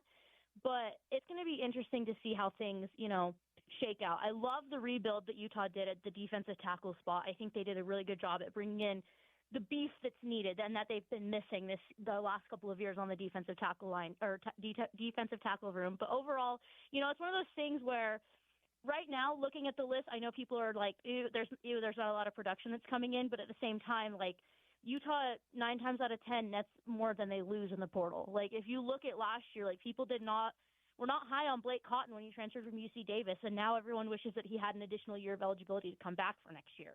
So I think it's one of those things where it's very much a trust the process type thing. So I've always been team trust the process, and I think until I've been proven wrong, I'm going to continue to trust that process. That is a healthy approach to both football and life, Sammy. I'm very proud of you. Good work. Let me ask you this. Which of the names, excuse me, when it popped into your feed or you got word that this player was leaving, which one surprised you the most and why? Honestly, I think if I'm going to go with Jonah Lea'ea. That one's kind of the one that was the most surprising to me. JJ was kind of I kind of had a feeling that he was going to follow Witt and Simon to Michigan. Same with JHD. But I think the one that is kind of the biggest one right now is Jonah Lea'ea. He had a big season for Utah this year. He was, put a little bit more weight on him this offseason. He's in a great position to start next year and to be one of those stout guys up front. So I'm going to say Jonah's probably the biggest one. Are you hearing anything about Smith? I know he's visited a bunch of different schools, but if there's anything official, I haven't seen it. Any insight on where Smith Snowden's going to play football next year? I honestly have not heard anything. I know that he visited Colorado and Oregon and Michigan, and I heard he was thinking about visiting, or he has or is about to visit BYU. There's a lot of things. There was a lot of teams connected with Smith, but I haven't heard anything explicit on where he's going to play football next year, or this year, actually. We're in 2026 now. We are indeed, but to your point, I mean, it's Monday, right? Like, who knows as the days are kind of tying together. I've been told by at least 3, if not more people, that Devin is coming back. And if there's something official, I haven't seen it because it's hard to know what's real on social media. We know that Bird is signed and he's coming back. But this is the thing. This is the position that obviously is of utmost importance and probably most interested when it comes to what Utah fans want to know. What's the latest as far as what you're hearing with Devin Dampier? I've heard a lot from a lot of people that everything looks like he's coming back for next year, but I'm also big in that camp of no news is good news. Just because something hasn't been announced publicly doesn't mean that things aren't in motion behind the scenes. But until proven otherwise, I am working under the assumption that Devin is coming back for next year. And, there's a lot for him to like about coming back next year. Yeah, he has to learn a new offense, but there's a lot about McGibbon's system that's pretty similar to what Beck ran at Utah. But, you bring in a couple of stud wide receivers, you reload that defensive line. Wayshawn's coming back. There is some questions about tight end and what is there and what's going to be there. So we'll see. We'll see how things go. But until I'm proven otherwise, I'm working in the assumption that Devin's coming back. Of the players that are transferring in and will stay with transfer portal only, who do you think we're going to be talking about the most as the most productive transfer they've been able to lock in so far? Ooh, let's see. I am looking at the list currently. I think statistics-wise, he's not going to have any statistics, but Cedric Jefferson, the offensive tackle from Montana State, I think he's going to slide in and compete for time at tackle, and I think he could win the job, honestly. He's that good. But of the guys that actually have stats, that's very loaded because defensively, John Moy of San Jose State, I think, could come in and compete for his time on the defensive tackle spot, and he could have an impact. He produced a lot at San Jose State this year. I think Ethan Day is going to get his on the edge. Obviously, Kyrie Scholes and Braden Pagan of both the wide receivers Utah get, they're going to have theirs. So I think there's a potential that there's a handful of guys that make an impact for this team, but one that I think is going to lead the charge right now, I have no idea, and I want to see how things look during spring ball. For sure. So both Morgan and Witt, and Morgan talked about this during his introductory press conference, and it's not just those two. Most football coaches believe that games are won and lost in the trenches, and that's been Utah's MO on both the offensive and defensive line. Let's talk about the trenches because obviously losing Caleb and Spencer hurts a lot, and other pieces graduate. There were a lot of reasons Utah football had a really good year last year, but I think most people would put at the top of the list that offensive line. So in the trenches, Sammy, how confident are you that Utah can figure this out to make sure that there's going to be a dip because you're losing 2 first-round offensive tackles, but are you confident as far as what you're seeing so far that both lines will be where they need to be? On the offensive line, I think that, obviously you have Kelvin Obot, Utah's highest-rated composite recruit ever. He's going to come in and compete for time at tackle. I already mentioned Cedric Jefferson. He's going to come in and compete for tackle. But then on that interior of that line, it's really interesting because does Alex Harrison get an extra year of eligibility? Because if so, he's probably going to compete with Ohio State transfer Isaiah Kemma for center. Then you add in, Keith Olson, Roger Alderman, Solatoa Moiai, all of these guys that have been around for a while and have just kind of been, waiting for their chance to play. And, Solatoa and Keith have played a lot. They played a lot during that 2024 season when everyone was hurt. So they have experience and stuff. So it's going to be interesting to see. I think you're right. There's going to be a slight drop off, but I think Utah's going to go from maybe a top 3 offensive line in the country to maybe a top 10, top 15 worst case scenario, just because of what they were able to retain. So anytime you do something for the first time, Sammy, it's going to be a period of acclimation. On the scale of belief that Morgan keeps this thing going on one side, and then the scale of leaving space for an acclimation period that fans are going to have to be patient about, what do you think it looks like? Because I'm trying to approach it just from more of a let's temper expectations. In Utah football right now, unfortunately, as a result of the successful tenure of Kyle Whittingham, has built up expectations in all of our minds every year to win games, compete for conference championships, and hopefully do some really special things. So I'm optimistic because I've known Morgan forever. I think it's the right guy for the hire. It is his time. But I'm also leaving space for, Witt needed a little patience. Kalani needed some patience, both from administration and fans. So confidence, your confidence level that Morgan gets this thing going, and even Taylor Randall during the press conference said he believes he'll actually exceed what Kyle did. Morgan himself said he's confident that he can move this thing in the right direction. So your confidence level that he can do that, and then what kind of space are you leaving for maybe a little bit of an acclimation period? Well, I think that, going back to that coaching staff, you hire a lot of guys that are veterans of this sport, and that, can maybe, I don't want to say pick up the slack, but can kind of build around the guys that might have some deficiencies somewhere else. And I think that that's a big thing. But looking at roster retention right now, Morgan did a really good job at retaining the pieces that needed to be retained and the pieces that can help win championships. On the defensive side, you bring Jono back, you bring Scooby back, you bring Trey Reynolds back, you bring back both of the defensive ends I already mentioned. So there's a lot of the guys in that defense. Rabbit's coming back is another one I forgot to mention. There's a lot of guys in that defense that are coming back. So I think that continuity is there. I know we talked about the rebuilt defensive tackle room, but, you still have two young guys in there, in Carson Kafusi and Pupu Sepulona, who are coming back. And so I think that helps there. And then on the offensive side, yeah, it's a rebuild, but like I said, key pieces are coming back. There's guys who have played on the offensive line before that are going to have that experience and know what to do. Having Dev back, having Bird back, having Wayshawn back, Larry coming back. There's a lot of pieces that can still make things happen. This isn't like 97% of the roster transferred out. Like, this is not what happened to Iowa State when Matt Campbell took the Penn State job. Like, Morgan did a really, really, really good job at keeping the pieces in that needed to be kept in. And so I think that is the big thing. I do think that I was telling OC this like last week or the week before or something. I think that, Morgan could surprise people with how many games he wins this season, because if you look at the state of the Big 12 right now, and especially the teams on Utah's schedule for next year, there's a lot of questions regarding a good amount of those schools, whether it be who's playing quarterback or key pieces that are graduating or key pieces that transferred. There's a lot of questions surrounding the Big 12.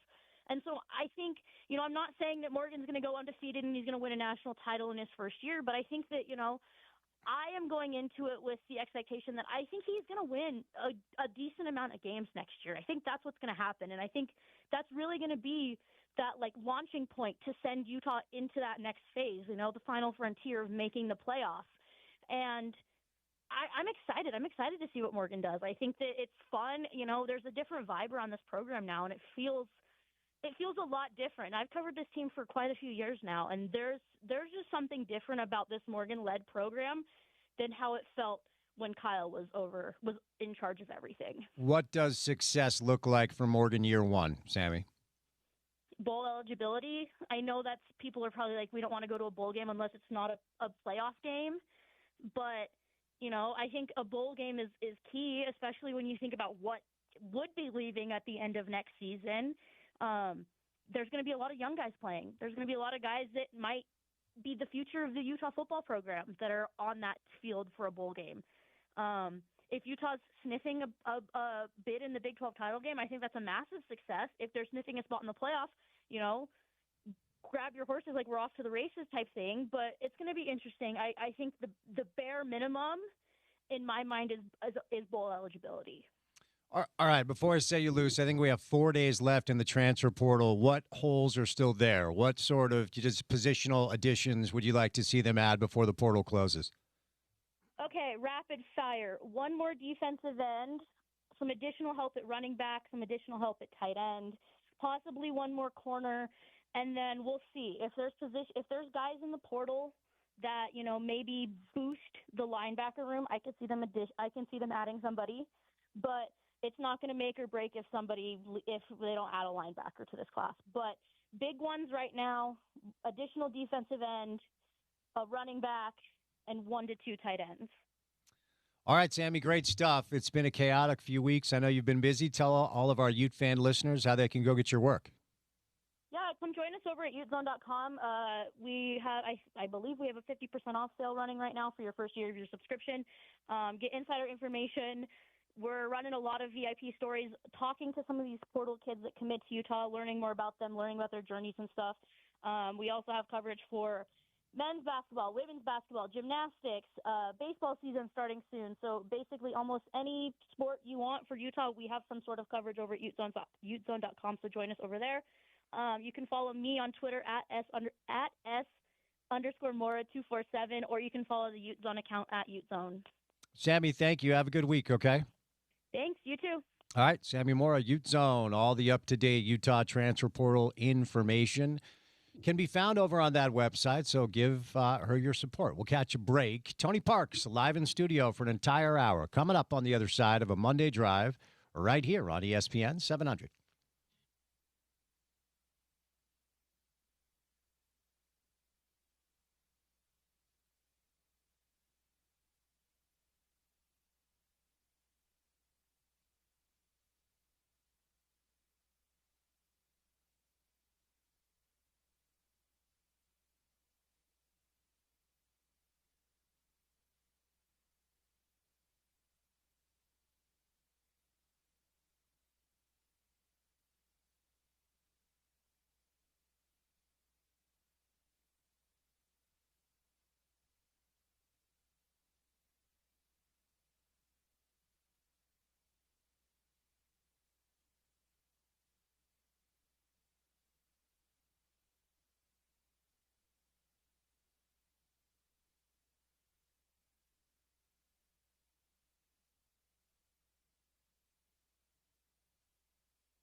League One Volleyball is Salt Lake's first professional volleyball league. The next home game is January 22nd.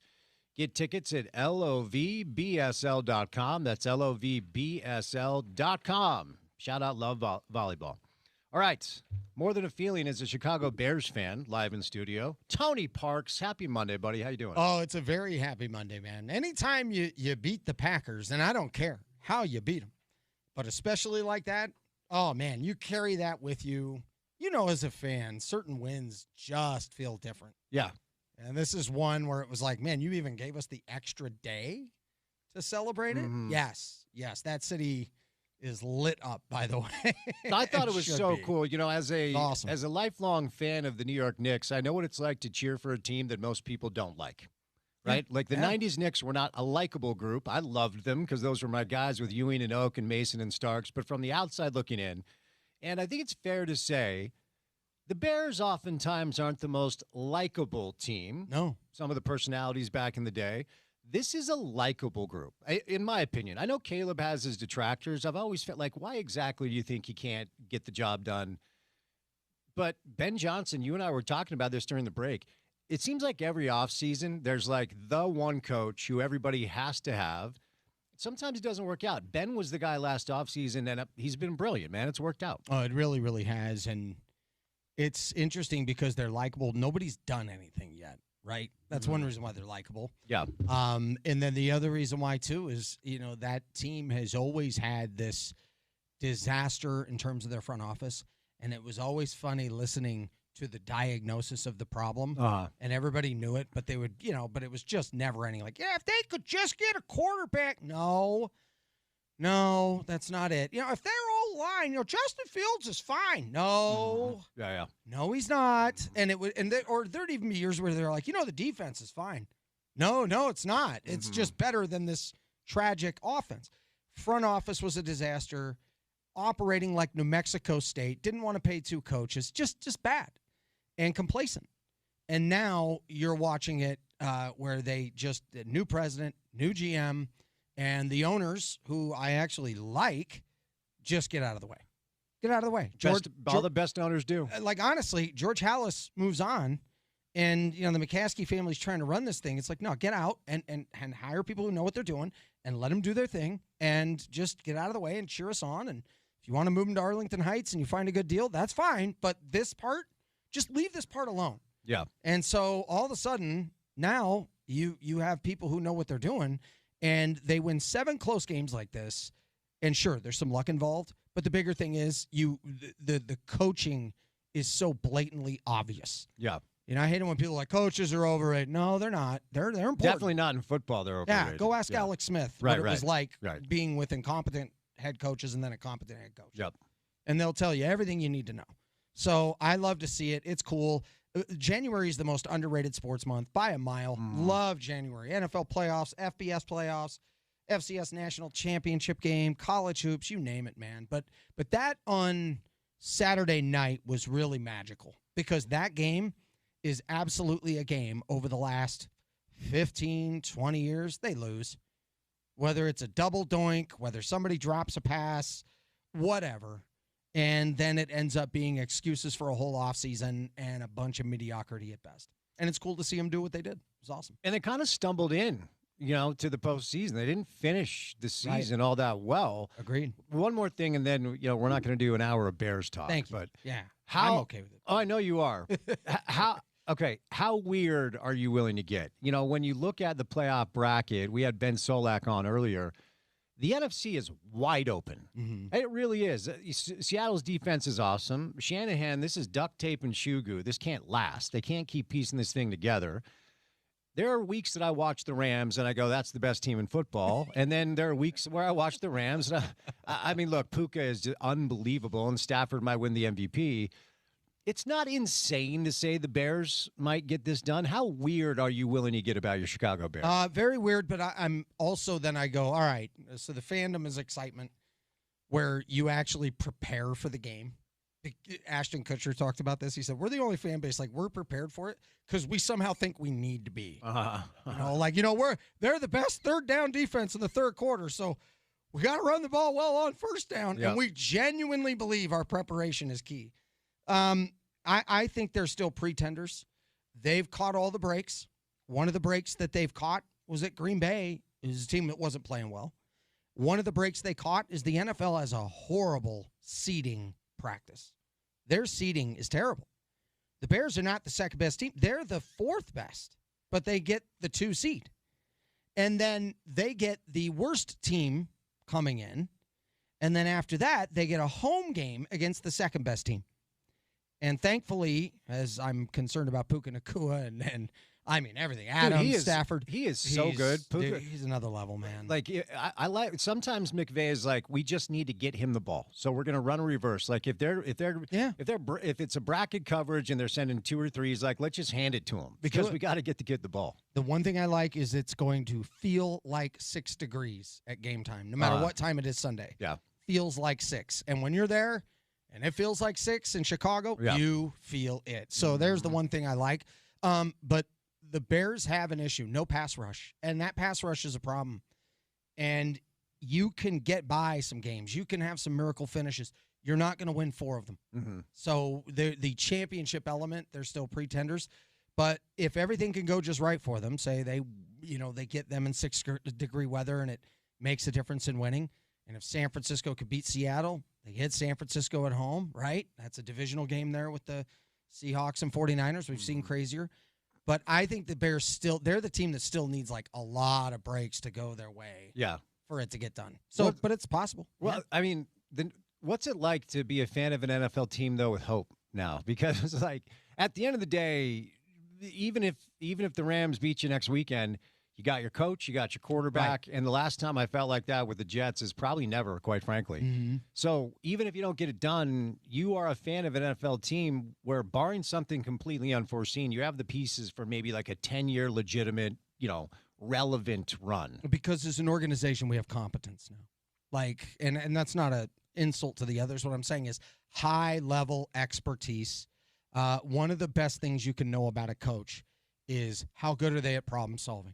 In the history of this team, really over the last, I'd say 15 years especially, if there's ever been something not right, it doesn't get fixed. Mm-hmm.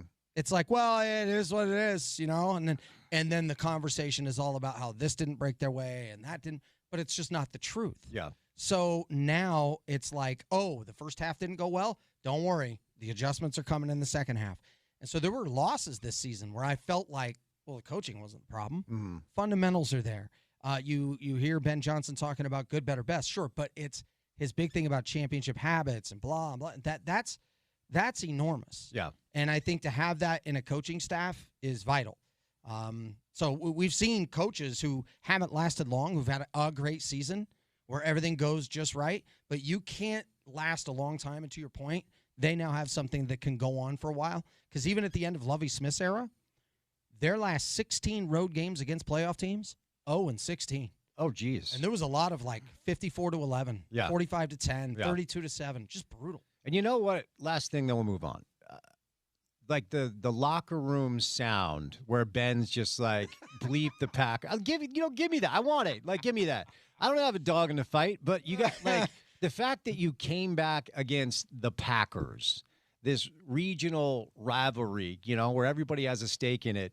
And like, if I'm a Bears fan, Ben Johnson just endeared himself to me forever and for good with that after the game. Well, when he came out talking about all this stuff of beating Matt LaFleur twice in a year, and I mean, he put up some big words in that press conference. Yep.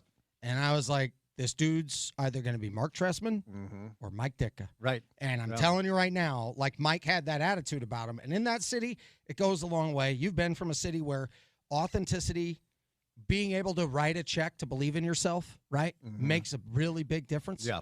And I love to see that. Kurt Cignetti, obviously, with what he's doing with Indiana, that's a great story, the best story. He was just like, you know what, I believe in this, and I know we can, and I'm willing to lay it out there and say that I can. But he knew he had evidence. The difference between confidence and arrogance is evidence. And he has the evidence, and Kurt has the evidence. Yeah. And so that's what makes this next chapter exciting. And I actually, while I know that Morgan Scally and Alex Jensen aren't jumping on a mic and yelling BYU sucks or going off about, bleep the Cougars. Morgan's got a couple sound bites out there. He's got a couple sound bites out there. But what I would say is I really like that these guys, I think that moment real quickly in the Huntsman Center with the chants of Let's Go Cougars, which was not classless. Let's get over that. It's sports, big fans, deal. Yeah. Morgan's out there talking to him. The one thing I think Ute fans should be really excited about in the future is, okay, your AD, if you want some things better overall in your athletic department, but he was able to bring in an influx of money here. So they've got something to use. He's willing to find a way to invest to try and close some gaps, and he's searching for answers. And the other thing you do is you have a head coach for your football team, you have a head coach for your men's basketball team, and also your women's basketball team, where this is personal to them. Yeah, I always love it in certain jobs or where everybody's like, man, it's never personal. Oh, that's not for you to decide. For Morgan, this job's personal. Yeah. So he's going to do what it takes to be the biggest solution finder to any problem that he can possibly find, like Ben Johnson was with the Bears. That's why I wasn't worried about Jim Harbaugh with Michigan. I felt like it was an eventuality because it was personal. For Morgan, it's personal. For Alex Jensen, being there, the Huntsman Center, such a fine piece of his work and his journey to get to the University of Utah and the way they competed Saturday, they've got some work to do. I understand that. But I'm not worried about coaches like that when there's something inside of them that is completely removed from all the circus that is coaching. Yeah. And it's just personal. They'll take the time to coach the coaches. They'll take the time to figure out what they don't know. And it's all about finding the amount of solutions to eventually get to elite level. So if you're a Ute fan, you might have a variety of different feelings right now. Overall, you should feel great about who you have in the most important position. Yeah, for any Ute fan that was bummed out about the chance, buy the tickets, dude. Like, pack the arena yourself. You know, there's a way to keep BYU fans out of the arena. You go buy the tickets. You go get in the seats. You know, they'll release the tickets to Cougar fans if you're not buying them. So, like, I give BYU credit for having a gutty road win, and I give BYU fans credit for showing up. And if Ute fans are mad about it, go buy the tickets. I mean, Alex, after the game, said, we just had Arizona here. The building was half full. Arizona is the best team in college basketball. So I get it. It's BYU, you know, Saturday night rivalry field. But the must during football games is one of the preeminent student sections in the Western United States. Can we get 30% of that to every basketball game? I don't see why we couldn't do that. It's not too much to ask. No, right? I mean, I really think there has to be something there where there's this chicken and egg thing. Like, give me the results. It's like, well, no, you got to support, too, for those results. I mean, there really is something there. Yeah. And if you watch culturally with what's happening, I know that doesn't make anybody feel better when you look at a record or you want conference titles or things like that. If you look at what they're actually building there, there's substance there. They're getting more polished. They are competing harder. I mean, that game Saturday, that's a mismatch talent-wise. Like you said, I thought you pointed it out really, really well. Yeah. And they're competing right towards the end. And late in the game, during the most important possessions, you couldn't get some of the key defensive rebounds, and you didn't have what you needed offensively, especially even under 15 on the shot clock, to execute the key possessions. All right, that's a part of your future. But to give yourself a chance to win that game against a team that talent-wise is quite a bit better than you, it's good coaching. And you have Martin Schiller, who's been a head coach, who's awesome. Coach Daniels is fantastic. You know, obviously Alex Jensen. We could go down the line. You have a good staff. They've invested good money there. They have the right people in place. And now it's a matter of time where you get all the cultural expectation and it all comes together. Yeah, you're not wrong. I'm not going to push back on most of that. The only thing, and I'm actually, next time I see Al, I'm going to rib him about it. BYU went to a zone defense, and Utah's offense was like, do they have 17 extra defenders on the floor? Like, BYU went to a zone, and they didn't know what to do. There was a shot clock violation. There were a couple of turnovers down the stretch. But they could not, to your point, they could not get a board down the stretch to save their lives. A lot of it was Richie and Kaba and effort. A lot of it was bad bounces. Mm-hmm. And then just wide open threes, miss after miss after miss. Terrence Brown, Don McHenry are both really elite isolation one-on-one lead guards, but they play – there's redundancy between the two of them. Yeah. They're very, very similar. I'll tell you what, I'm intrigued by this Lucas Langarita kid, the Spanish kid who's new. He only played 5 minutes, but a silky smooth jump shot, a beautiful touch from the outside. He's new. I wouldn't be stunned and I'm going to kick the tires with Al on this, if in a couple of weeks he's actually playing and getting more rotational minutes. But, of course, Kevin Young and his paid mercenaries, because that's what they are, roll up to Salt Lake with at least 3, if not 4 NBA players. Give me your BYU takeaway from that game and big picture, because I'll tell you what, Rob Wright makes them go. Oh, yeah. No, I really like what I see from BYU overall. I think they're going to continue to get better. I said it early in the season, what they lost a game to UConn. I'm going, yeah. I mean, those are 2 teams that are a contender for the Final Four. Yeah. You can argue against them being a favorite, fine, but they're a legit contender to get there. And depending on matchups, they don't need every break to make that happen. If they play at their best, hit shots, make key plays late in the shot clock, you have a guy you can give the ball to and make something happen. Richie Saunders, just my gosh, man. Every little thing that needs to be done, he'll go out there and make it happen. Like good coaching, obviously they've invested in a ton of talent.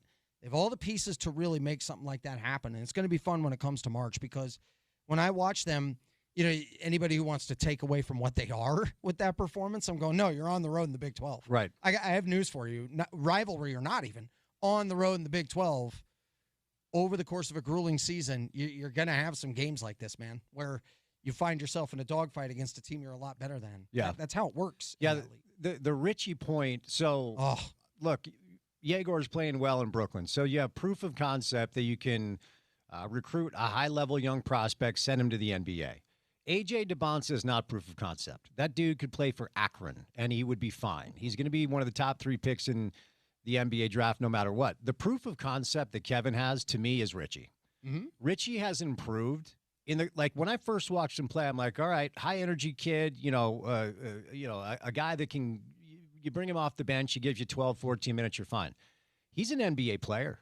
He has improved over the course of 3 years, where if he keeps doing this, I don't know if he's a first-round guy, but he's drafted and he might play pro basketball for 15 years. To me, like, if you ask me, Kevin Young, proof of concept, what is it? It's not Yegor. It's not AJ. No, to me, it's Richie Saunders. It's Richie Saunders. Yeah, proof of concept with those guys is we can purchase awesome. the talent, and we have the structure in place as a program to get high talented players. Mm-hmm. But to your point, the player development element, that's the one that's going to be overlooked. Because if you think BYU's great just simply because of the financial part, you're not paying attention, because the coaching is at a premier level as well. And I think your point is right on, that he is that proof of concept on that. So what BYU is going to need if they want to get to the Final Four, be a real contender, you need star role players. You have your stars, but in every one of those championship teams we've seen in the past of any other era, whether it's DiVincenzo, Luke Hancock, right? We can go on and on and on of these rando names.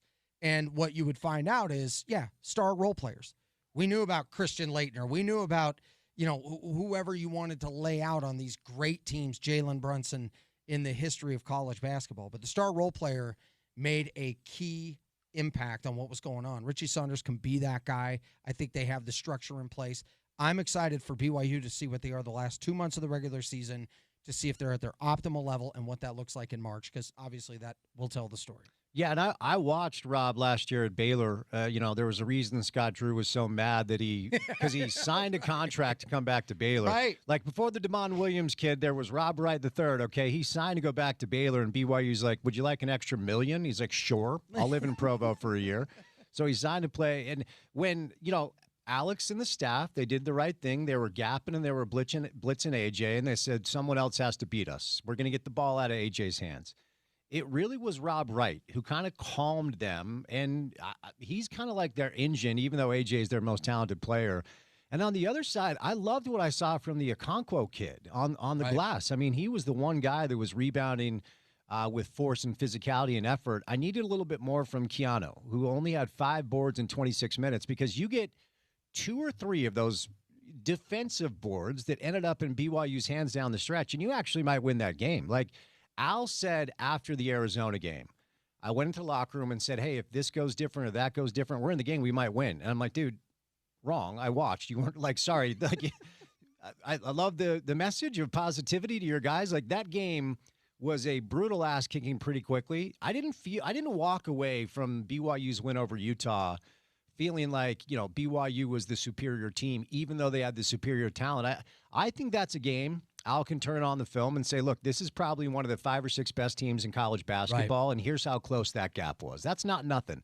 I'm not a moral victory guy, but that's not nothing. No, at some point, and I know whenever people are like, I hate moral victories, like, well, okay, if you miss a 70-yard field goal, you hit the crossbar, and people are like, things you can take away from you these know games. what? Yeah. You missed or you made it. That's it. It's like that's a really daunting task. Yeah. Take over a program like this that really needed some like cultural installment, some player development, almost at professional levels. Like they have professional coaches on the staff in a new era where you know how to get players with the money necessary. There's a whole different level to managing a program now. And Alex Jensen has, I think, the ability to really meet the player where they're at, help take them where they want to go. But the first year of doing this, you're not going to have some 18-3 team 21 games in or something like that. You're going to have these losses where there's winning taking place under the surface. And I know people hate to hear that. That's fine. You can go off about that all you want. But every great team at some point usually had some of those things going on before they broke through. I always give the story about Gordon and Rudy Gobert. Gordon Hayward and Rudy Gobert. When Rudy was positive after a 9-game losing streak with the Jazz. And you and I were talking in the postgame, and I even asked Rudy, I was like, what makes you feel good about this? He's like, oh, the defensive concepts. This came together. We shut down that. We're starting to get this. When this, and this happens, we're going to take off. And they won 16 of their last 23, I think it was. They beat Tony Parker and the Spurs. They beat Russell Westbrook and the Thunder at the time.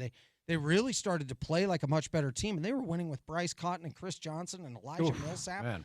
And we're just looking around like, okay, but before they did that and before they ended up in the playoffs and going to the second round and doing these things, some of the winning habits had to take place. I think culturally they've built something really that's emerging. And I know that it just sounds positive, but I've watched and I've been around that program now, and I'm going, no, it's there. Mm-hmm. There's really good stuff happening. It's just a bunch of players who need to polish these habits, and that it takes a lot for all of it to come together, especially if you're in the toughest conference in basketball. Which is what the Big 12 is this Right. year. Last year was the SEC, but it's the Big 12. All right, we'll catch a break, but coming up next, we'll switch gears to college football. J.J. Buchanan made it official. He's moving to Ann Arbor to play for Michigan. That makes 4 former Utes official to go play for Kyle. We'll talk about the Morgan Scalley introduction. As far as the press conference goes, Tony Parks is with us for another big segment. Want to remind you to tune in with OC at noon for your chance to win a pair of tickets to the Utah Auto Expo happening January the 16th through the 19th.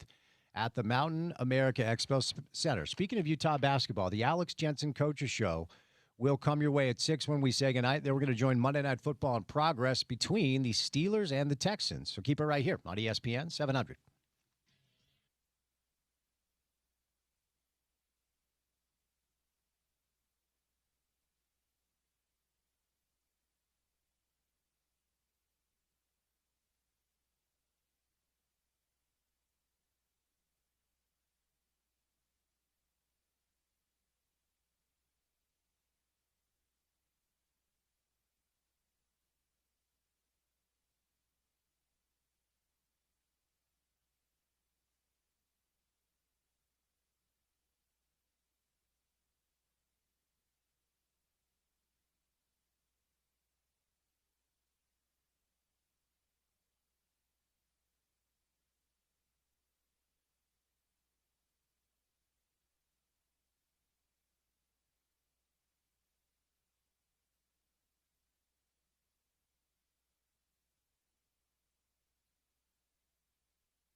Sam Levitt has signed with LSU.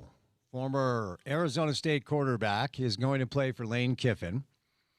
Dylan Raiola is going to Oregon. What will Dante Moore do? No official announcement there, because if he goes to the NFL, he'll be drafted by the Jets, and then he'll be selling insurance in 5 years. Tony Parks is live in studio. I want to remind you, if you need new windows, you can buy direct from a local manufacturer at Advanced Window Products. Sales and installation all in-house, no middleman markups. You get $2,500 off when you buy 10 windows or more at advancedwindows.com.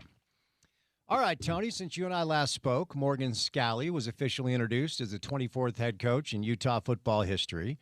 And I think, well, in my opinion, from Morgan's standpoint, I don't think that could have gone any better. It was 45 minutes of exactly who Morgan Scalley is. And look, we had already been introduced to him as the head coach. He coached the bowl game. This, to me, was more of like a introduce Morgan Scalley to a broader audience and let the community hear from him for the first time. Let's bring in some big-time donors like the Eccles. Let's bring in some big-time sponsors, and let's let them hear exactly who Morgan is. And that's exactly what that was. Not prepared, 45 minutes off the cuff. I made a bunch of notes. I think one of my favorite portions is when he was asked about the change. The inevitable change now that Witt is in Ann Arbor and Morgan is the coach. And he said change, and I'm paraphrasing, but these are the notes that I scratched. Change kind of lands three different ways. One way is fear, and that is threatening to people because they're afraid it won't be as good as it was. The other way is hopeful, and that's encouraging because maybe it'll still be great. But the last way is you approach it with confidence, and that's inspiring because you embrace the challenge to make it better. And he said, I'm confident that I will make it better. You've known Morgan for a while. We've all known that it was inevitable that he was going to take this job. How do you think the presser went? I thought the presser was fantastic. Winning the press conference isn't everything, but you don't want to lose it either, right? So I thought he was terrific. I thought he was himself. I thought he was authentic. I love, and I said it in the last segment, I love that what you get with Morgan Scalley is somebody who genuinely not just wants to be there, but feels like Utah is truly a part of him. That he and Utah, they're one and the same. And that there's something deep to that. And there's something bigger to that. It's not Brian Kelly standing there at an LSU basketball game going, proud to be here with me and my family. Oh, and, you know, and then everybody knows. And it's kind charlatan, you liar. It's kind of the nature of the beast. And it's kind of how it works, where you put on a new hat and you pretend you were always a fan. And we get it, right? That's why I actually liked Kyle Whittingham when they're like, do you hate Ohio State? And he's like, well, I guess I do now, right? Right. Yeah. Instead of Kyle being like, yeah, I always hated him. Just from the time I was little, because it's a lie. So Kyle took some heat for the saying that I guess I do now. Some of the Detroit, sports radio and all that. They're like, oh, bro, you better figure it out, man. You really think that Kyle Whittingham's like, I don't know. Is the rivalry a big deal? Of course he knows that, guys. But for him to pretend that he's been this Midwesterner and this maize and blue crazed fan his whole life and hates Ohio State, he's lying. So instead of him just pretending to play a role, just be yourself. So with Morgan, he's himself. What's most important about this, in Kyle Whittingham's first year, I hated it. I did his first game. I was like a spotter for the Arizona radio broadcast. I remember finishing up the game, and Utah won. I think, I forget, it might have been Weddle who had a big pick or pick six or something at the end of the game, whatever. And I remember they win this game, and people are like, well, they're not going back to the BCS. I'm like, yeah, I know. Like, no kidding. You don't have any of the talent that you did. I get it. Yeah. So it was such a transition. I hated that people treated Kyle's first year as Urban's first non-season. Yeah. Don't treat this year like Kyle's first non-season. Everything needs to be Morgan's first year. And respect it that way. As head coach. He's been there a long time. So respect it that way. And if you go in with the attitude of, boy, things are really different now, that can be better, guys.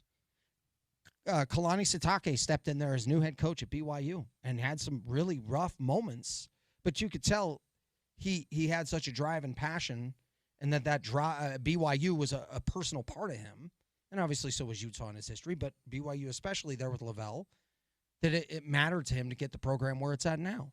And a guy like Morgan Scalley, everything about him is going to be driven to excellence. Yeah. And he'll do whatever it takes. in this business where people can come and go and, say the right things because you're supposed to, and they'll be media polished. Morgan's just himself. You don't get that in this sport as often as you think, or in the especially at the highest profession, level. really. Yeah. Yeah, right. Yeah. So you should be very glad that you have that coming in. Now, I don't know what this next season is. I don't know exactly how Morgan constructs a roster, manages a staff. Every head coach has told me, you don't know until you actually become head coach. Mm-hmm. Then you learn those things. Yeah. Took Kyle a few years to get it to like elite level. Kalani to get it to this level. So I'm curious to see what happens with that. But what you now know is you have a guy worth investing in. You should have confidence that this matters to him as much as it matters to you. And it's just not that way. It's not that way, Spence. Yeah, and, I think the comparison game is going to be played no matter what. Your points are well taken, and I'm going to continue to cover this with tremendous optimism and faith in Morgan, but also leave a lot of space for this is the first time he's done this before. And so it will look different. It will feel different, and it's not out of the realm of possibility to expect the results to be a little bit different while he's figuring this out. And you just mentioned this, and I've reminded people over and over and over. I don't care who the revisionist historians are now. There were a number of people in this market that didn't think Kyle was up to the task. After a couple of 5 and 7 years, okay, now we're playing P4, P5 at the time football. Now it's P4. Some people think it's P2. There were a lot of people around here that were raising their eyebrows like, is Kyle really the guy for this? Dr. Hill, who was on the show last week, showed patience and belief that he was going to figure it out, and he did. Same thing with Kalani. A number of BYU fans are like, oh, he's not as disciplined as Bronco, blah, blah, blah, blah, blah. He'll never get it to where we need it to be. A lot of that was independence and the struggle and the challenges that provided. Tom Holmoe gave him support and gave him patience, and Kalani figured it out. It's not out of the realm of possibility to believe Morgan's going to have to take time to figure this out. And to place an expectation on him the way Taylor Randall did, that he is going to actually make our program better, he is going to exceed what Kyle Whittingham did over 21 years, is a really tough ask. Kyle was an elite coach for a long time that certainly had some things to be pointed to as far as, is this working anymore or whatever. He comes back, he wins 11 games. Fourth time in school history that's happened. I think just to place the expectation that you will be better than what we just saw is a pretty slippery slope and setting a lot of people up for what I perceive to be unrealistic expectations. My point is, this is a process, and I think we need to prepare everybody to maybe be a little bit patient while Morgan's learning how to do this. I think it's a process, and the one thing that I go back to is coaches out there want to win, and their coaches are always a little bit different because they want to win. Yeah. Because there's thin ice, and they're always in fear of losing their job. Morgan wants to do it because it feels, for his own personal excellence, a part of his fiber, a part of like his growing up, a part of everything that is him, and the fact that he doesn't want to let you down. You as a fan sometimes always wonder, like, are you really invested? Are you really, like, sure, you want to win because you want to raise, you want this because it's all about you, and a lot of times coaches, it's all about them. For Morgan, like, he wants to see the Huntsman Center full someday. Yeah. For basketball to succeed. He wants to see Utah football going to the playoffs. He wants to, and maybe it doesn't happen right away, but let me tell you, every single moment of the day, whether he's on the field, in the office, back at the house, you better believe his mind is consumed with, how do I make this happen? Because I don't want to let those fans down because I sat in those seats. You just don't get that very often. And to your point, I think to replicate immediately what we just watched, especially with now staff members leaving, now we get to watch what happens, say, for instance, when Kyle Whittingham, remember when Urban Meyer left, there were a lot of newcomers to new positions with the chance to prove themselves. And those people eventually became great coaches.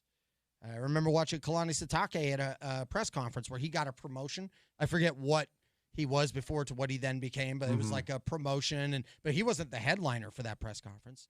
And, Jay Hill, obviously, who eventually elevated to become a head coach and now DC at Michigan. So those guys now, coaching coaches, now becomes a key part of what Morgan does. There's so much he's doing in this first year that, to replicate it's going to be tough. And it is a process. But at least it's not a process full of excuses and saying the right things and, somebody who's looking for greener pastures and, it's a job and it's a business. Oh, no. It's personal. And I think that's where, if you're a Ute fan, even if you have to wait it out, you should feel great about who's there. I feel like there was a little bit of intent on Morgan's part on a number of different occasions, just pointing things out like my logo's never changed. I've always been a Ute since I was born. He told this awesome story being recruited by Mac, where he said, I think Ron McBride was going to ask me to think about it. I said, no, I'm in. He didn't care about any other scholarship offers. I don't know how many offers Morgan received, but for our listeners that may not know, Morgan Scally was an insane running back at Highland High School. Yeah. My gut tells me he at least had 6, 7, 8 other offers he could have entertained, but he made it very clear that he wanted everybody to know, like, and I'm not saying it was a shot, but Witt played at BYU, right? Kalani coached at Utah, and now he's coaching at BYU. There are all these coaches, A-Rod, we could go down the list, Gary Anderson, there's so many coaches. Siona Bua, who is now the associate head coach at BYU, was an insanely awesome player at Utah. I felt like there was a little intent on Morgan's part to let everybody know, I am not one of those guys. I am here, 10 toes on the ground, and I'm a Ute, and I always will be. I don't know how calculated it was, but it did feel like it was kind of intentional. Oh, yeah, because that's how he feels. It's intentional, and it's authentic, and it's real, and it's very rare. And I think that, by the way, this can cut both ways, too. Sometimes when a job is so personal for you, it can drive you to neurotic perfectionism rather than healthy excellence. Yeah. And that's a line he's going to have to wear. By the way, I've had to do that with the Bees play-by-play job because that job's, like, personal. Every part of me is so deeply invested into every piece of what it is that I have had to go, okay, neurotic perfectionism is not necessary. You have to move into healthy excellence. You have to start understanding, you can't drive yourself to a level of anything that's unhealthy. But at least he's going to push it as hard as any coach ever could. Yeah. So I think that's all stuff that he's going to have to learn as it goes, just with experience, because you're learning more about yourself. You're learning more about what it takes to be a head coach. He's more than capable, more than ready. At some point, you become a first head coach at some moment, but his experience, I think, is going to help him shrink some gaps that are going to be there. And I'm excited. I'm excited about the future of Utah football. I know, obviously, I've been pumped up about what's happened with Michigan and Jay Hill going there and Kyle Whittingham and the health of that program, too. But there was this idea of, oh, my goodness, what's going to happen with Utah? They're in good hands. They're in good hands, and I feel very good about their future. Here's the skeptical part of me, though. It has nothing to do with Morgan. I've long believed that whenever the time was right for him to take over, he was going to be ready for the job and up to the task, and I believe that he is. I think he has tremendous support, and actually, got to be a little careful here. I think he actually has more support from some of the deep-pocketed people up there than Kyle did. I think a lot of the money people were ready for Morgan to take this job. And that's not nothing in this day and age of college football. I'm not saying Kyle was not receiving the support he needed. I'm saying that it's not out of the realm of possibility for Morgan to leverage some relationships into some more checks being written, which is important. Yes. So none of my skepticism has to do with the changeover. I think it's Morgan's time, and I am one, because you can actually do this if you can hold two thoughts in your mind, that believes it's time for Morgan, and I want Kyle to go kick ass in Ann Arbor. Yeah. I want him to go just achieve and show the world that the Kyle Whittingham way works on the highest of levels. I am cheering for that. I want to see Michigan win the Big Ten and Utah win the Big 12 and meet in a CFP. That's where I'm at. My skepticism about what next year could look like is steeped in this. Jaron Kump is graduating. So is Michael Mokafisi. Caleb Lomu and Spencer Fano are going to the draft. They have to completely rebuild an offensive line that was, by most metrics, the best in the Big 12 and one of the top 3 or 4 in the entire country. One of the most insane stats I saw prior to, I think it was maybe the Kansas game, near the end of the year, Utah football was leading college football in yards carried before contact, and it was like 3.5 yards per carry before Devin or Wayshawn was even touched. Oh, yeah. You get the ball and you run for 3.5 yards before you're even touched. Losing some of these other pieces hurts. Losing John Henry Daly hurts. Of course, he's hurt. Dallas Vakalaki, Jonah Lea'ea, Smith Snowden, Teo Johnson. That hurts. Rebuilding a historic offensive line on the fly to even look 70% like it did a year ago is the reason I have a hard time believing that we're going to see another 10 or 11 win season next year. Like, part of me wants to say, look, you win 8 games, you compete in conference, you protect your home field, you go to a good bowl game. Year one, it's not too bad under a new coach. No, I think it's interesting you bring that up because the good news is this is an era where you can rebuild it quickly.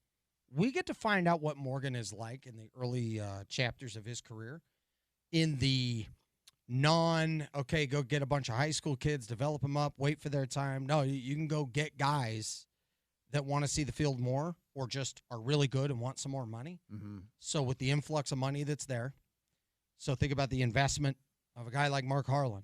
And they didn't put in this $500 million to be like, well, let's sit on it the first year. No.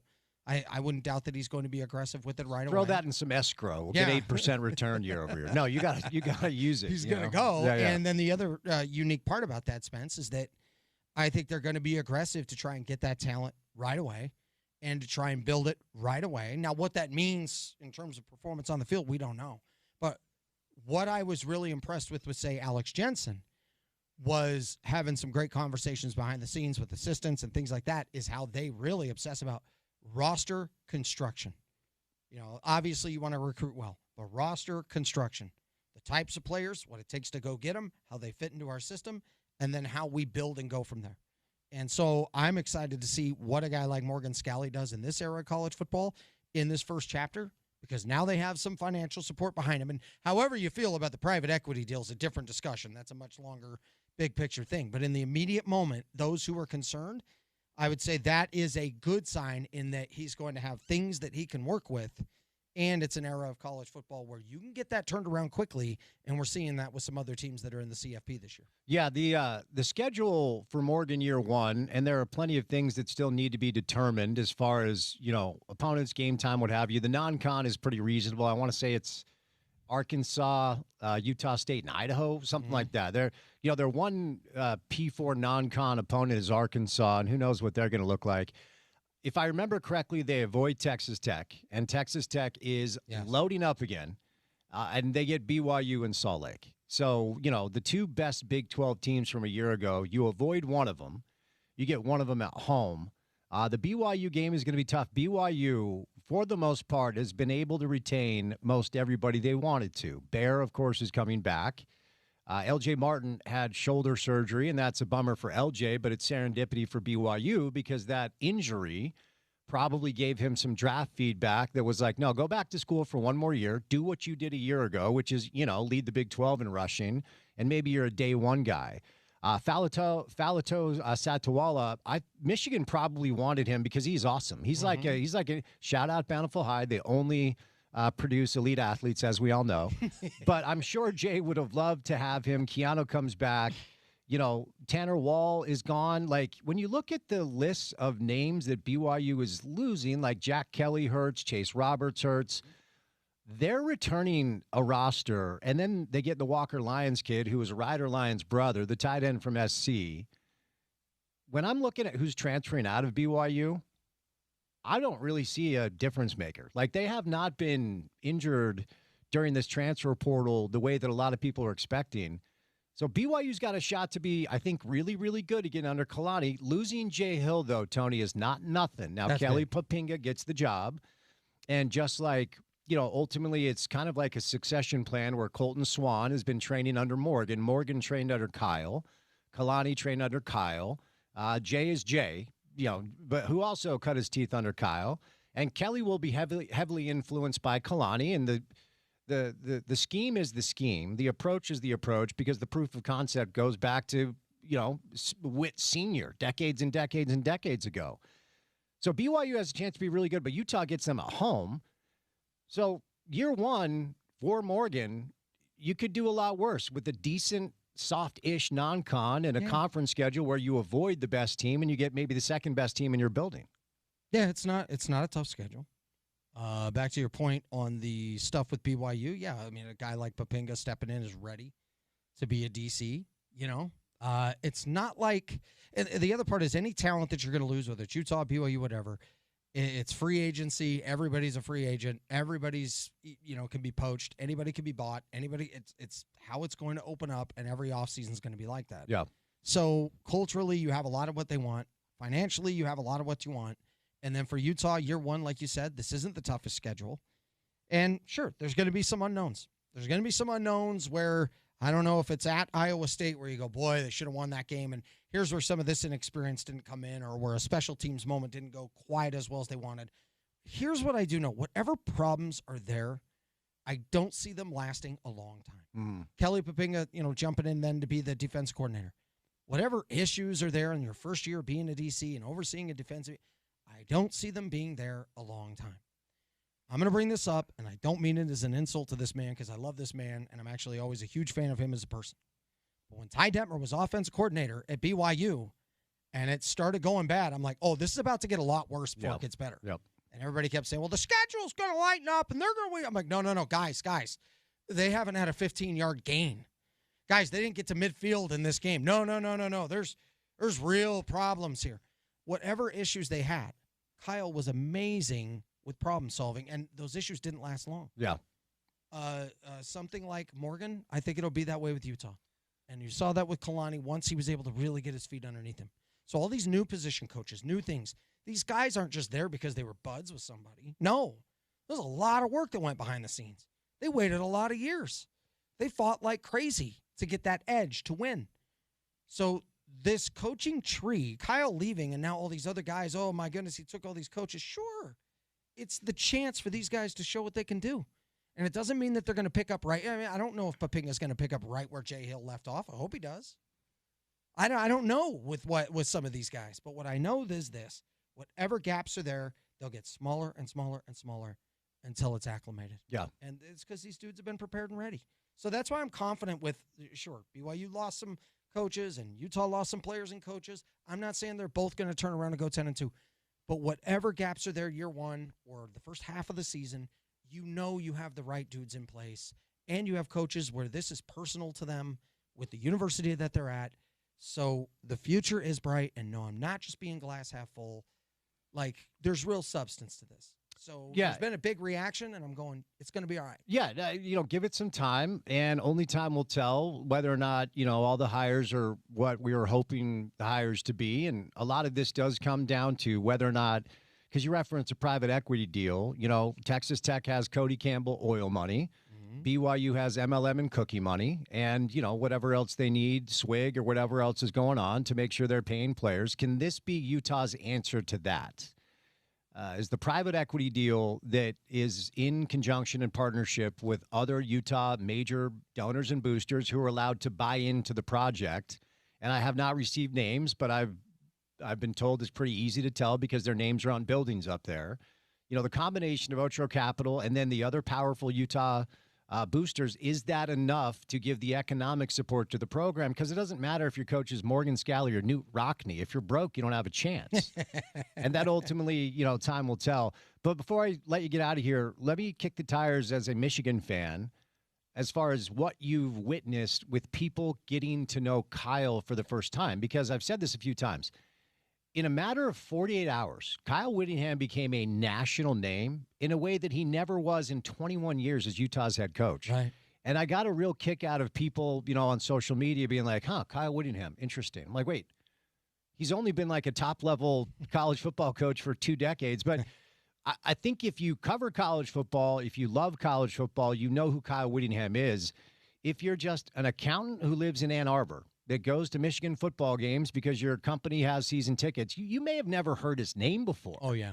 So when it comes to the Michigan fan base getting to know Kyle, before I set you loose, what's kind of stood out the most? It's been eye-opening at times. First of all, there was the uncertainty because the people that didn't know, it shows you some of the East Coast bias that exists, that a lot of people back east don't really pay attention to what goes on out in the West. It's just funny because whether it's media or whether it's fans acting like, well, this is just the guy to, straighten some things out. He's not going to get arrested. He's not going to, you just need a guy to bring some discipline back. It's like, what are you talking about? It's a hell of a coach. And, and he's older. I'm like, is anybody watching Indiana right now? Are you not paying attention? And do you not know who Jay Hill is? Do you not know what he's done? Or do you think that getting Utah to this point, by the way, they should have been better than what they were in the 80s, obviously. Mm-hmm. But do you think getting them to this point was just like, oh, yeah, Urban, you just walk in and you win 12 games and then it's just what it is. No, it is brutally tough. And to maintain that is tough. And Kyle now, who has always done more with a little bit less, has a chance to do unbelievable amounts with a heck of a lot more. So there's this weird thing between perception and reality. And me having the connections there with Michigan and then doing what I do here, I'm like, whoa, I feel like I've helped minimize some of the weird gaps that exist there. Like, I don't think you realize how good he actually is. Yeah. Really to the level he is. You watched Devin Lloyd just this past weekend. Do you remember when Manny Bowen was out for the year or decided not to play football or whatever? Mm-hmm. And it was like, well, let's see. Who else do they have on the step chart? Devin Lloyd. That's what we're finding out. And that was an all-conference guy. Oh, yeah. Day one. He's All-American, man. So He's that was good. my first sign that Utah football had hit a different level, because in the previous few years in the Pac-12, if you lose that guy, I don't know. Yeah. The player development, all that stuff. I'm like, guys, and I've always said, you don't have to be from Kalamazoo to be a Michigan man. That's just weird. Mm-hmm. Geography doesn't decide what your character is. So Kyle has always been a great fit for that. I think it's interesting watching the fan bases with this unbelievable respect for each other. Mm-hmm. I know a lot of Ute fans who are like, dude, I'm rooting for those guys. Yeah, and I know a lot of Michigan fans who are like, you know what? I hope Utah wins. I like Utah fans. Yeah. And I'm like, this is a match made in heaven. Mm-hmm. This is everything I've ever wanted. Yeah. So this is cool. And I think it's gonna be fun, Spence. I think Kyle's gonna do really well at Michigan. And I'm excited for the future of Utah and BYU and everything that is local college football here. For sure. No, Whit has a fan in me. He always will. There's no doubt about that. All right, buddy. It's not baseball season. No. So what's keeping you busy? Man, we, first of all, National Hat Day coming your way January 15th. Okay. Buy one, get the second one half off at the Bees Team store. Goes on January 14th through the 16th. So take advantage of that. Corey Stowe has been unbelievable with his work there with the Bees Team store. Cosmic Baseball coming up April 24th and the 25th. We now have 2 games because the first one sold out. No surprise. So go to slbs.com to get your chance there. And then just a ton of cool stuff. I know you were up in Harriman today. Yes, I was.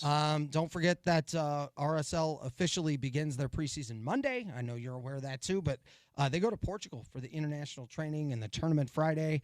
And I'm excited for everything with their season. And then the Royals have their schedule, which dropped today. So you can get your season tickets now. I think that's an amazing value for families to go and take advantage of the chances to go watch them, be a part of that. I know when the girls are in town, I'm if the schedule allows it, I'm already looking at dates that we could potentially go to some games. And then I know we have the new Megaplex, which opened up there as well. You were out in that area. Hunger Games Mega Marathon begins this week. All tickets are just $5. So great stuff happening all right there in Daybreak. And you made the mention of how far it is to go out there. I got it. I'm not going to say it's There's no direct next flights. door. I looked it up. I'm not going to tell you, oh, yeah, take your Wednesday night right after work and drive to a game. To utilize the Saturdays, utilize the Sundays, and utilize the great discounts and promotions for your family, and be calculated on it and give yourself a chance to get out there and enjoy it. Although I know today was quite a haul for Well, you. I also live up in a little cave up by the school. I live up by the U. So, I have zero freeway access. Right. I love it up Right. there. It's where we lived when I was a kid before we moved back east. I don't want to live anywhere else. But, if I'm getting on the freeway anywhere, I have to build in an extra 15 or 20 minutes. But, Tony, ultimately, I'm soft now. I am Utah soft. Because where I grew up, everybody commuted to work. It was an hour at least. And now if I have to drive 20 minutes, I'm like, I have to drive 20 minutes somewhere? Because I'm 8 minutes from the studio, so I'm just soft. I'm getting there, too. Yeah. I'm definitely, when Nat and I were talking about it today, I was like, oh, is there any way we can avoid O'Hare? Right. Can we just do Midway all the way? Right, yeah. Can we just go Southwest straight up? Yeah. So we can avoid O'Hare? No, I'm with you. Real quick, some breaking news. It's not awesome. Utah freshman Celesi Moa has entered the transfer portal. This is Ben's kid. He flipped from Tennessee to Utah. He played his high school ball at Fremont. He is awesome. And he is now in the transfer portal, although according to Max Olson, he has what's a no-contact tag on his portal entry. I don't know what that means because this is a dumb sport with no rules, but we'll get to this coming up on the other side. Tony, great to see you, buddy. No, you as well. Thanks for having me. Love the show. Appreciate it, man. You're the man. And by the way, great work with Channel 2. That's been awesome, Oh, man. thanks, man. And looking forward to the interview that you had today. Yeah. Jason Christ, Jason Christ. 10:35. All right, Tony Parks, we'll get him back soon. We'll catch a break. 5 o'clock hours next on ESPN 700.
All right, let's get it. Drive at 5 time, Monday afternoon style. 12 minutes past the hour of 5 o'clock. Chilly Utah January day outside. And as it is every day, it's good to have you along for the ride. We're looking at about 38 degrees. We're going to have pretty mild temperatures and sunshine all week because the winter this year has not been all that cold. About 40 degrees and sunny, the forecast says all weekend long. Happy Monday to you. Hope you had a fantastic weekend. What a weekend, I should say, of NFL football. The wild card weekend that was certainly lived up to its billing, and it will wrap up tonight with some Monday night football between the Steelers and the Texans live in Pittsburgh. The Texans are about a 3.5, 3.5 point favorite, depending on where you're looking. And we will join that game in progress after we bring you the Alex Jensen Coaches Show. Speaking of Alex Jensen, Utah basketball and BYU basketball did battle at the Huntsman Center on Saturday night. It was a lively building with a lot of fans from both sides showing very loud and proud. And BYU was able to come away with a gutty road win for them, but a good showing for Utah basketball, led by their backcourt of Terrence Brown and Don McHenry, two very good isolation one-on-one lead guards that were able to really get to the bucket pretty well and finish on a high level. The three-point shooting, if you're a Ute fan, we've talked about this, you can actually walk away from that game seeing some tangible progress. BYU is one of the 7 or 8 best teams in the country. On paper, they might be better than that. They've got 3 or 4 pros. They have one of the best players in all of college basketball in A.J. DeBonsa. They have an elite lead guard, Rob Wright III. They've got an NBA guy in Richie Saunders and a really good perimeter defensive player in Kennard Davis. And, of course, former Ute Keba Keita is a handful on the glass, but James Okonkwo was awesome on the boards. Down the stretch, Utah could not get a defensive rebound, and they missed a grip of wide-open three-point shots, 6 of 22 from 3, 27%. But the Lucas Langarita kid, the young Spaniard who is a freshman, he only played 5 minutes, but I'm going to keep my eye on him. Need to get Alex on the show over the next couple of weeks. He has a lot of potential, a lot of promise. He knocked down a 3 when he came into the game. And he's a good-looking kid. He's big. He's built. He looks like a high-level college basketball player. He's about 6'5", and a tremendous stroke on that 3. And they need better outside shooting, Utah basketball does. But, again, BYU is a 14.5-point favorite. I am not one that believes in moral victories. You go get the win no matter what, but you can learn things from games. And as we are hoping to see incremental step-by-step progress under Alex Jensen year 1 in the Big 12, you could do a lot worse than Saturday night. Now, hopefully, this is the beginning of maybe a season where fans will show up to the building. Because if you're a Ute fan that is wondering how you can help out with the progress of Utah basketball, it's pretty simple. Show up and buy tickets. You know, a lot of Ute fans were mad that BYU fans were there chanting, "Let's go Cougars," when Morgan Scalley was addressing the audience. If you're mad that BYU fans were there chanting, "Let's go Cougars," or making noise when BYU is playing well, there's a very easy solution. Buy the tickets. You have the option to before BYU fans do. Now, the secondary market will always breed fans from the opposing building. The opposing team, I should say, in your building. I don't know how many BYU fans were there. I've heard 50-50. It didn't look really quite like that, but BYU fans were loud. And yes, they have a really good team. Kevin Young and his mercenaries, his highly paid mercenaries, roll up to Salt Lake City and beat Utah in Salt Lake for the first time since 2021. Utah basketball has actually had a lot of success against BYU in Salt Lake. Utes are back at it on Wednesday against Texas Tech on the road. And then it is Saturday against TCU. That is noon on Saturday. So if you're looking for something to do on Saturday, maybe go support these young men and support Alex Jensen as he has a tough task ahead in year 1. Speaking of Alex Jensen, the Alex Jensen Coaches Show will come your way after we say goodnight at 6 o'clock, and then we will join Monday Night Football in progress between the Houston Texans and the Pittsburgh Steelers. Before we catch a break, some breaking news that is not great news for Utah football. So Max Olson from ESPN, he covers college football, is reporting that Celessi Moa has entered the transfer portal. Now, Celessi is Ben Moa's son, number 38 overall recruit in the 2026 class. He flipped from Tennessee to Utah. And it was a big get because Celessi is awesome. He can play on both sides of the football. And it doesn't mean he is gone, but it Doesn't bode well for the chances of him coming back. So the transfer portal continues to injure Utah football, as according to ESPN, Celeste Moa is now in the transfer portal. We'll catch a break. We'll say goodnight at 6. Busy Monday show. Keep it here on ESPN 700.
All right, the Alex Jensen Coaches Show comes your way coming up on the other side. The voice of the Utes, Bill Riley, and the head coach of the Running Utes, Alex Jensen, look back on a really fun night at the Huntsman Center against BYU. BYU rolls into town and grabs a gutty road win.